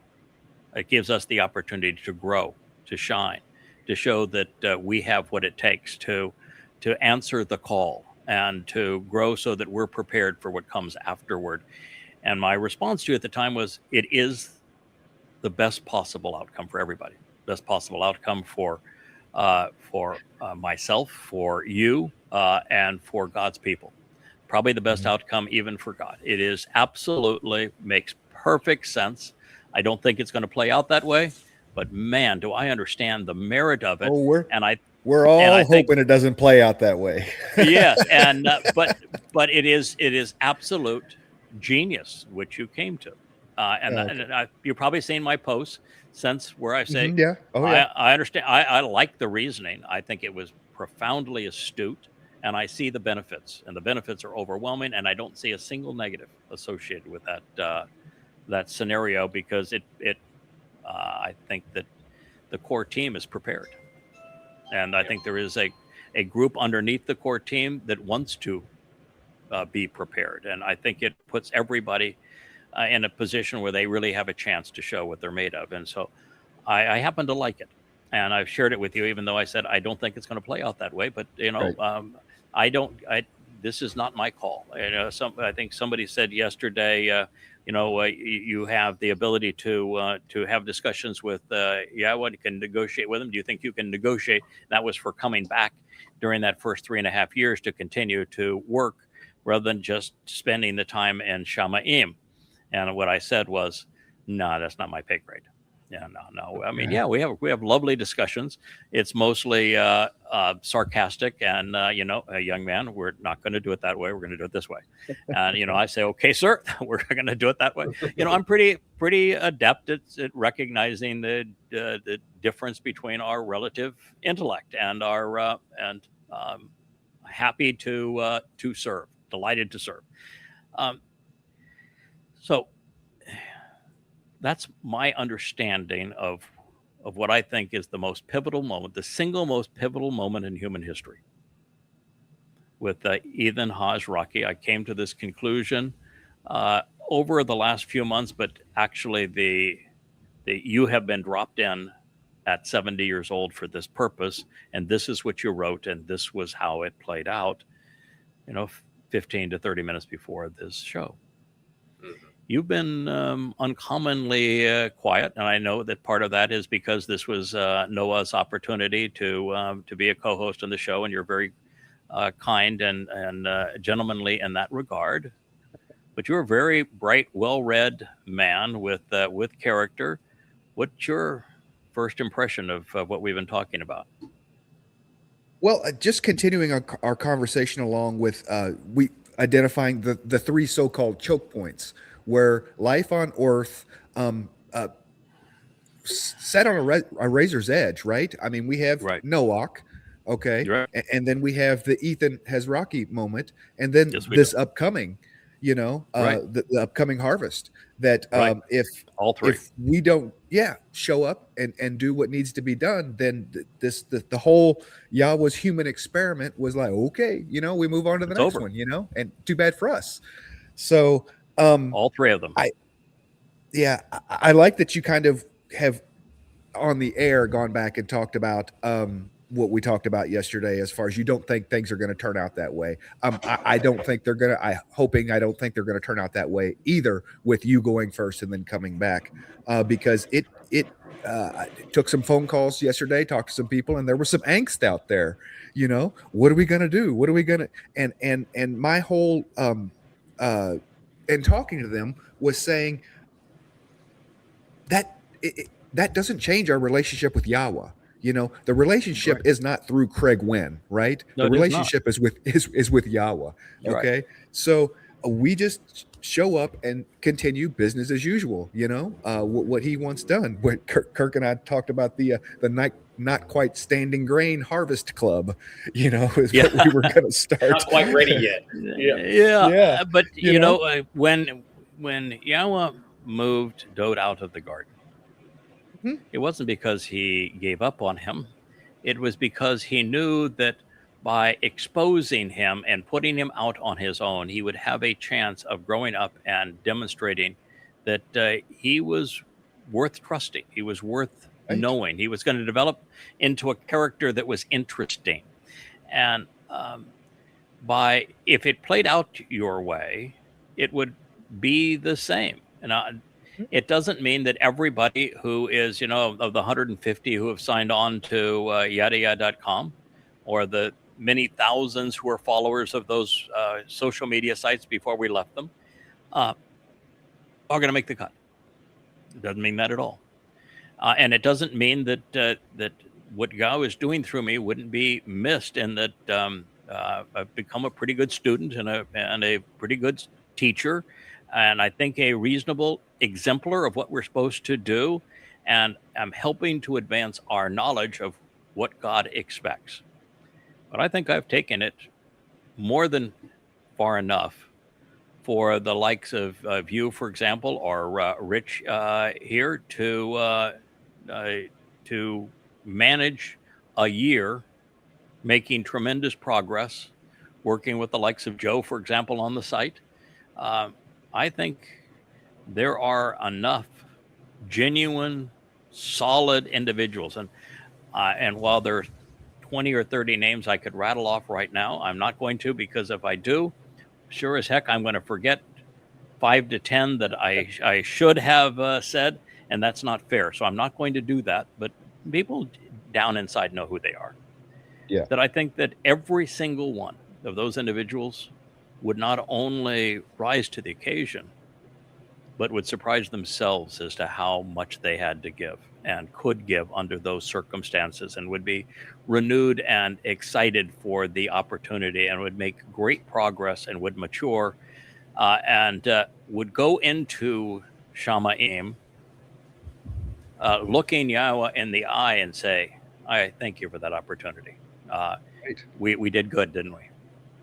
Yeah. And I think the sense of satisfaction for eternity like that would be absolutely spectacular. So I happen to think it's a great idea. And isn't that the way that Yahweh would like to work too? It is so, it's like anything that you hear that is exactly like Yahweh would like to work. And you say, I think that's actually grand. Pretty good idea. Makes perfect sense to me, completely resonates with me. But the only evidence I have for it is a unique insight into Yeshaya 17 that is a very different kind of insight into it. And that's probably not enough for me to say I'm going to endorse this, but I am going to speak about it because I think it's brilliant. So I guess your answer on the other, which was my question today, is your impressions of these conclusions on Ethan Hajraki and his name and how he plays into the story of Chanowk and Noach and Boaz before him, and Boaz after him, and now Yada as the final Saroa and the Nakar and the Choder. I'm exceedingly comfortable with this conclusion. I'm also totally open to somebody saying, I don't think that's it. But the key thing for me is always, does it resonate, and is it consistent with Yahweh as I know him? And is it consistent with the character and the personality of the soul that he is deploying, which I've come to know pretty well? And then, is there anything that speaks against it, and is there anything that indicates in favor? And the only thing that speaks against it was that genealogy of Ethan from a father named Zeraki, but that ain't the same fella. Not even one chance in a billion that is the same fella. And so now when you know that that's all you got nothing. And Right. now we have a man who co-authored the single most important piece of literature since the Torah, and delivered it to Dowd, and wrote the Mashal, and stood off to the side to let his wife speak to Dowd as a mother, and then all of the connections to Ruth and to Leah, and throughout the story through Boaz and what he would represent, all fits like a glove, doesn't it? It does. It does. And I am so much more comfortable with the insertions from Yah's perspective, from the way I would expect Yah to be, than I am with folks. I understand it may become necessary from time to time for someone to be born and then to grow into a role or something. You know, I get that, but I am so much more comfortable with the insertions. I mean, yes, I am. Hosha's story where he says, you're going to go, you know, not necessarily volitional, okay, you're going to go marry a temple prostitute, you're going to have children, these are going to be the children, so that when I speak through you, that you understand where I'm coming from. There are those times when it fits to have those growing pain, you know, type moments of understandings. Yeah. But overall, it just seems so unnecessary to have someone live a life to be there for that small span, you know. But the pop in, pop out, I'm on board with those. Those fit my understanding, my preference, if anyone's listening, more than anything else. So I have no problem, for example, with Boaz and Ruth arriving as young adults to give birth to Dowd in 1 or 2 BCE. There is just no reason for them to have had to have hung around and somehow found each other 15 or 20 years prior to that. Right. There is no chance that they came in Roman occupied Jerusalem. I mean, who's going to put somebody through that? Yeah. Why would you do that? And there would be no reason for them to hang around even a day after it's all fulfilled. It's done. They did it. That was what needed to be done, and it's the job's complete. I think the same thing is true with Dowd and Dowd and my Dowd. Same thing is true with Gabriel and with Michael. And I think those are the preeminent, the ones that really display that idea that they can pop in and pop out, as you know, Michael, and those are for sure the model for that, you know. Right. There was no reason for them to be a pop out for Chanowk 1 or 2. And the Chanowk 1, as the son of Cain, is there to build a sanctuary, a protected place, that now that Adam as Dowd was released from the garden, he still had to have a protective place with family. And that's what Chanowk provided in the community that was called Chanowk. And then once he does that as Adam's grandson, he comes back as Chanowk 2, and he fills in and supports Dowd as a descendant of Adam for the rest of his life, and gives Yahowah the opportunity to showcase the in and out, where he took him out, and he took him out and told us about him for a reason. And early, then it's such an important point at the choke point of the human experience, with man becoming many and becoming so rotten, that the story of Noach is one of the 3 great pivot points where all of humanity could be lost. God even said so. I regret having created them. I made a mistake, and I'm sorry. I shouldn't have done it. And at that point, he had Chanowk with him. And I don't know how they worked it out. I know, because obviously there's a conversation, and Chanowk says, "No, I've seen with Dowd there is potential. You've seen it with me that there is potential. Let's go back at it. Right. Let's go back. Let's make a grand story of this, and let's live by example. I'll live the whole long life. I'll do the whole thing. We'll build the boat, and you're going to take me all the way from that long life all the way up to the affirmation of the covenant with Abraham and Yitzhak. We've seen how it all plays out up to that point. Let's go do this together. We'll make this work." And I think it's actually at that point, it is a soul of a man now taken up to the seventh dimension, having a conversation with God and saying, you wanted to be consoled over creating man. Well, here I am. Dowd's up here with you too. Come on. We can resolve this. Let's work together. Let's give it the time. Let's give it the opportunity. I think it is a place where there probably was negotiation. And I think that, again, when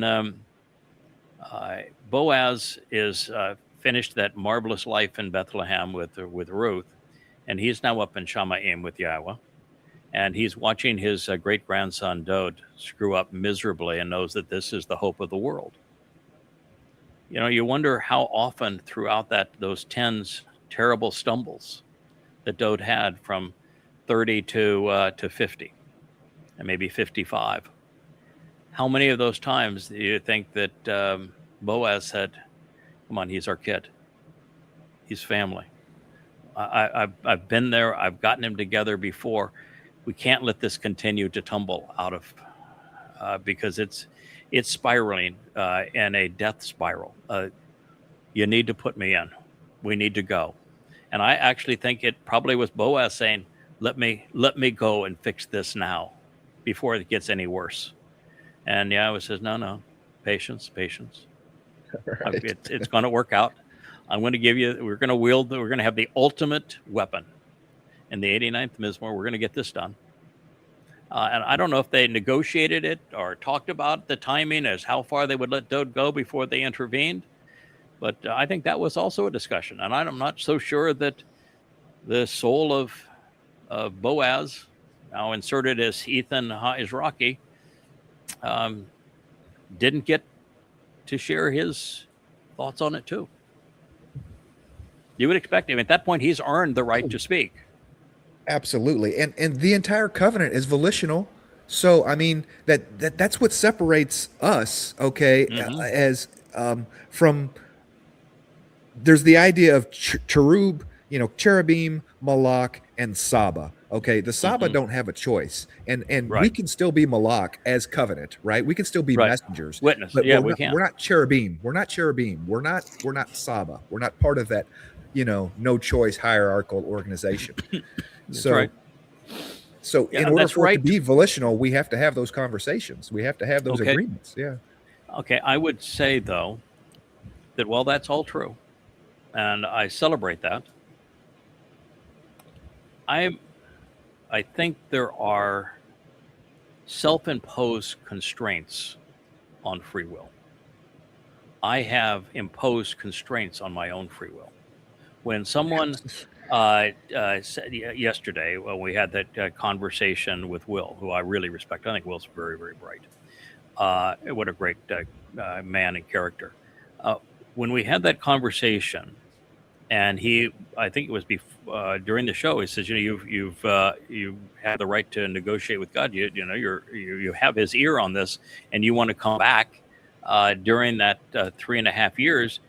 He will probably listen to you. And I said, no, I'm not going to. I mean, I'm going to say this is what I want, and I'm going to plead my case, and then we're going to do what He wants. That's just it. We're not going to have an argument. He would be disappointed if I didn't plead my case and say this, because I've got a lot vested in this. But he also knows that he is going to make the decision as to what he thinks is best in this case. And there are a lot of things that are pluses and minuses of that deployment. And we have a lot on the line, and he is going to make that call. I'm not going to try to persuade him. I'll share this as my thoughts, and then when he says this is what we're going to do, when I had the last conversation with God on how we were going to respond 18 months ago, 19 months ago now, he said, this is what I want. And, my only, I think, response on the whole thing was, you want to go back to the menorah as your symbol. We're in different times. I think that the old style of menorah is going to look too religious. I think it's going to give the wrong look here. Listen, I'm not saying no to the menorah. I love the menorah. We'll go with the menorah, but don't you think we should do a modern menorah and a modern interpretation of it? He says, of course. And so was I negotiating, or was I just pointing out something that we had already both agreed to, or that he had agreed to, and I was just acknowledging what he had agreed to? That's about as far as I'll ever push it. And now in this life, I very much view myself as not a person exercising free will, as a person doing what they've been asked to do. And I'm much more comfortable with that than I am in any other role. I think you can freely give up your free will. You can choose to say, I'm going to do what you want because I want to do what you want. And then you're in this particular role, I think it's much more comfortable. Well, those are the best relationships, where you get that synergy of, hey, it's not compromise. It's working better for both of us if it works out this way. Yeah. You're a lot smarter than I am, wiser, more mature. Let's do it your way. I'm happy to do it your way. I would feel really miserable if we went off and did it my way and it didn't work. And right. The way you are, whether you share credit, if we do everything your way, I'm still going to get more credit than I'm comfortable with anyway. Right. So let's just do it your way. Okay. Mm-hmm. We'll go where your words lead. That's the way we're going to do it. Now, the reason I bring that up is that when Chanowk's in Shamaim, and they're talking about the insertion as Noach, which is the same, by the way, same name again. It's a guide who has been prepared as an explorer. It's the same name as Chanowk. It's the same name as Ethan Rocky. It's the same undercurrent all the way through. In fact, it's even spelled such that the first two letters are reversed in order. So rather than protecting the son, you're the son who protects. But I think as Chanowk, looking down and seeing the mess and talking to Yahowah about how we're going to resolve this, Chanowk's up there in the seventh dimension. He's pretty much expanded intellect. At that point, God is listening to what we have to say when we're seven dimensions, and he has empowered and enriched us to that point. When we reduce us back to three dimensions and puts us inside of a physical body, I think we're just better off saying, yes, sir. I think your plan is a good plan. Well, you lay it out, and I will follow those directions. And then when we are elevated again to the seventh dimension, I think we have God's ear. So in three dimensions now, yes, sir. I think that's a good idea. We'll do it that way. When Ethan Rocky as Boaz was up there with Yahowah and looking down at our collective son, I think he absolutely had the opportunity to express what he thought was right on the timing and how they go about it. And obviously he would acquiesce to Yahowah's final decision. But then when he came down and was in three dimensions, he just carried out the marching orders. This is what needs to be done. And so I think that in this life now that I'm living, because I had a full life, God is making the point that it was possible. That it is possible for a person to listen to him, to recover from prior mistakes of being religious and political, of having lousy parents. It is possible to overcome that.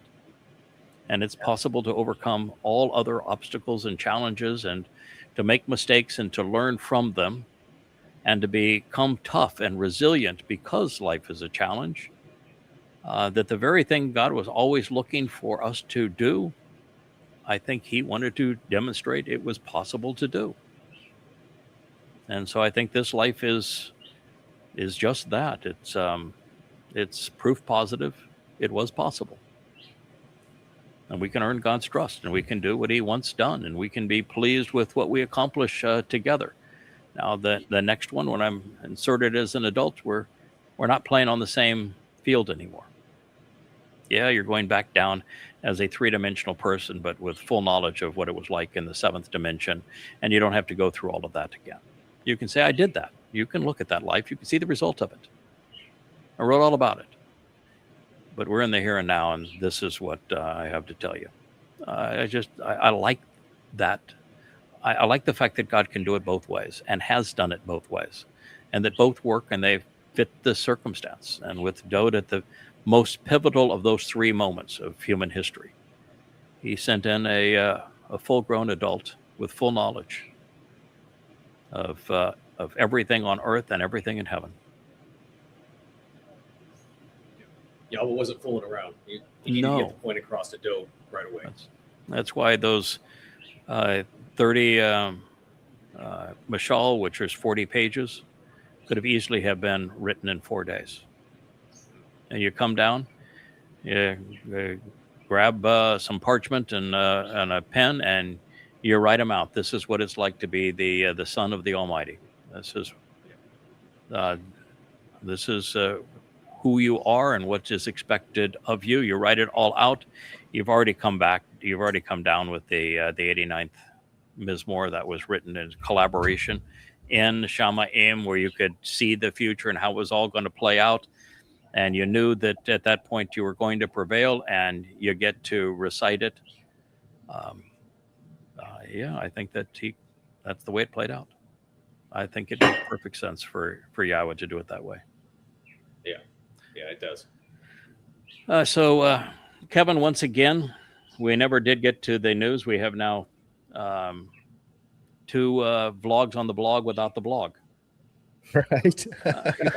That's all right. I think we made some hay today. Definitely productive. Absolutely wonderful having Noah on and hearing his story and everything. I agree. His input for sure. It was fun having Will on yesterday, and the conversation we had yesterday obviously hit a lot of nerves, didn't it? Yes. I mean, it was the kind of conversation where a lot of people were listening to it and doing what you should always do. Anytime that somebody is talking about something God says, they should always apply it directly to themselves. I've been saying that for now 25 years. That if you see me applying something God says to myself, you should look at that as an exemplar of what you should do. And you should also try to apply it to yourself, because God's not going to be any different with you than he is with me. Apply it to yourselves. And that's what everybody was doing, I guess, when they picked up the phone or started communicating with you, is saying, whoa, boy, are we ready for this? Right. Yeah. Right. Yeah. There's a lot of interest, obviously, in Shabuw'ah and how it's all going to play out. And yes, there is. The fact is that we're just not given that information. So, of course, a lot of interest in trying to speculate what exactly is going to happen. So. And there is comfort for everybody knowing that ultimately the burden on trying to figure it out, and the target of what happens if you're wrong, or just if you're saying things that irritate the conspiratorial, the religious, and the political, that I'm the target. And so I serve as the shield, and that I bear the burden of responsibility, and that everybody else has opportunity. And so me being here provides cover. It provides inspiration and cover, and I bear the load. So that's part of the consternation that would happen immediately if I'm gone. But I don't think it would be even an hour or so, and everybody say, "Okay, well, this is what we expected. Let's get her done." That's why we're here. I'm understand that Rich has come to me and said, "Listen, I want you to know that if I'm asked or given the opportunity to stay behind, that's my preference." He says, she said, listen, I want a new body in the worst way. And I'm looking forward to going to Shamma'im, but I'm committed to this. I know what God wants, and I'm here to deliver. And if given the opportunity to stay behind and help more people come to knowledge of Yahowah, you count me in. I'm ready to go. Well, if you think about it, have I quoted you correctly, Rich? Yeah, and I don't like most people. And Rich says I don't even like most people. And yet, if you think about it, though, that's exactly what would be needed on that end of things. You would need a Rich, a Perry, a Joe, right? A yes, Kevin. You do. You need that Joe on your end. Yeah, you do. Yeah. Yes, you do. Elyah is is super involved in creating the branding and the imagery. Fortunately, I think she has a team now that's trained, but Elyah could not be left on her own. She does not do well on her own. So she obviously could not be left. Well, you guys work better as a team. You guys work better in pairs. Yeah. Anyway, yeah. So that's the way it should be. It's true. So but we will see. We only have 10 more days. Yeah. We'll see. I think if it were to happen that way, I would be like Boaz with Yahowah and say, okay. Are you sure about this? Are you? Can we go back now? Right. Yeah. Those are my kids down there. From a covenant point of view, those are my kids. And I think I can help them. I think they're okay. Put me back in now. I want to go. Right.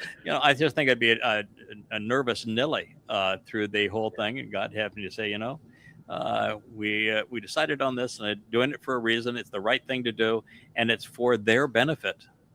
It really is for their benefit. They're going to be as proud as you are of how this works out, and they deserve that opportunity. Yeah. So and just to go back real quick. Go sit down. Go and relax. You wanted a vacation. You got a vacation. Go and relax. And by the way, those books that you've written, they could use some enhancement. Go get them. Go correct them. Go improve them. Go finish your books, and enjoy Shamma'im for a while. And a year's not a very long time. It'll come fast. If it's bothering you, don't look. Just to go back to what we were talking about real quick, inserting versus living a life. Yahowah wants us to learn and experience things that we learn in real life. And you could easily see or say that maybe sometimes, if the timing allows, he's much more interested in inserting someone to live a life and learn what they need to learn to fulfill that role versus inserting them in and doing the job. So you could see maybe how he inserted Noach, and Noach, we don't really know, but he could have been learning about wood, about boat. He could have been learning, right? And so we just don't know. Noach clearly had the whole life.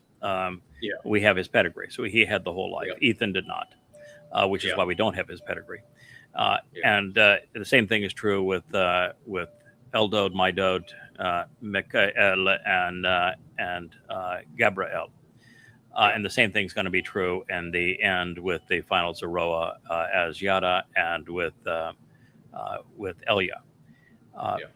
There is another reason, and I've hinted at this, but there is another reason for the full life, for Chanowk to have had a full life, for Noach to have a full life, and to have that life under a microscope for us to see, for Boaz to have a full life, and for Dowd to have a full life, for Noach to have a full life.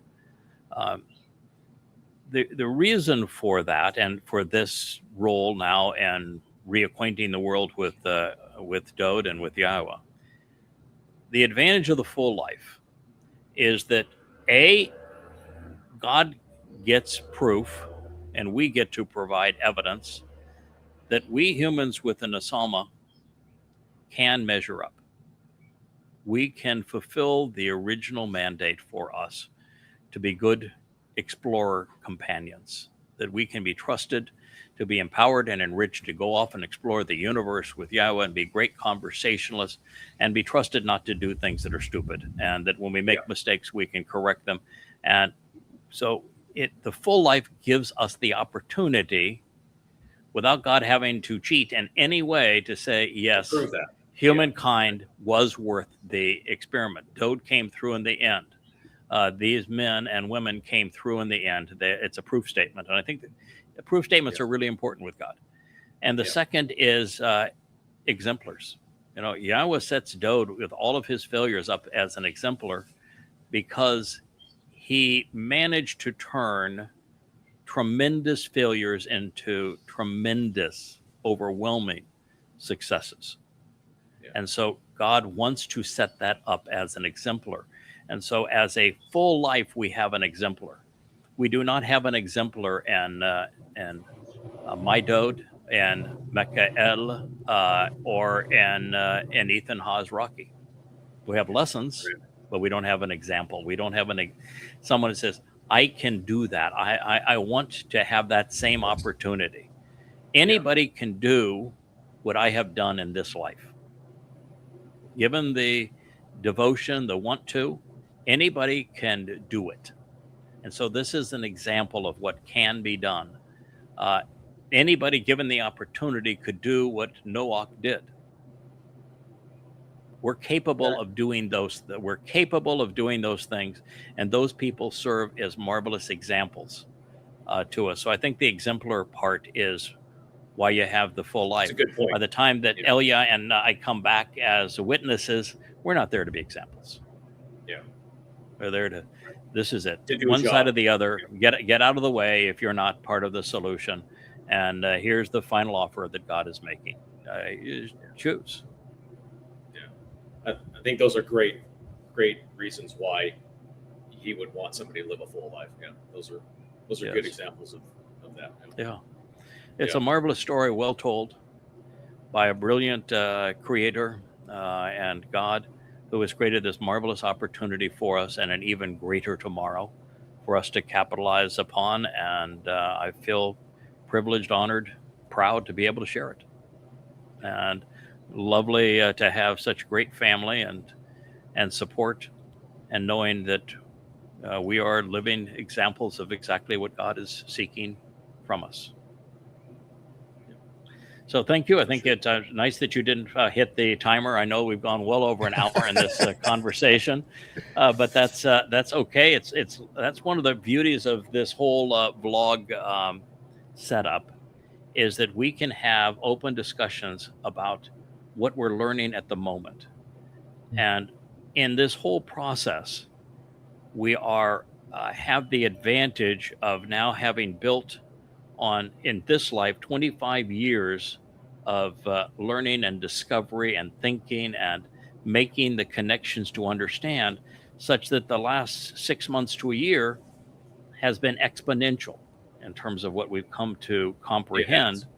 And with this format, we can share that at real time. And with the website, the way it has been made interactive, get feedback. Everybody can not just feedback, but communication within the family, and a legacy of the merit of these kinds of things. And we can explore these discussions with family, which is why it's so great that you're here, Noah. And I'm delighted that your internet actually worked out well for us, and we were able to do this. And so am I. It turned out beautifully. We'll do it again. You brought up a great point there. Like I said, I've been with you for a long time, and just this last year, the amount of information and the amount of teaching and guidance, you said exponentially. I mean, it's blown up to just massive scale. I would say the last year has been extraordinary. Probably a multiple of what we learned in the previous 24 years. And the last 6 months has been a multiple of what we've learned in this the last year. It is really it's an exponential curve that we're upon, and I just think it's marvelous. It's my only frustration now is to try to encapsulate the most recent learning into a cogent written presentation as part of the Coming Home series. And that's why as soon as we finish with this, I'm going to go right back to it and try to continue it. And we're going to do our best to get that done too. Noah, it's lovely to have you with us. Thank you, Kevin, for doing this with us. We'll look forward to doing another vlog on the blog tomorrow, and it would be honored to have you back on another occasion. Noach, you represented the covenant brilliantly. Sorry, I lost. Hey there, thanks for tuning in. That was Fetch. Gotta run now. Catch y'all on our next podcast.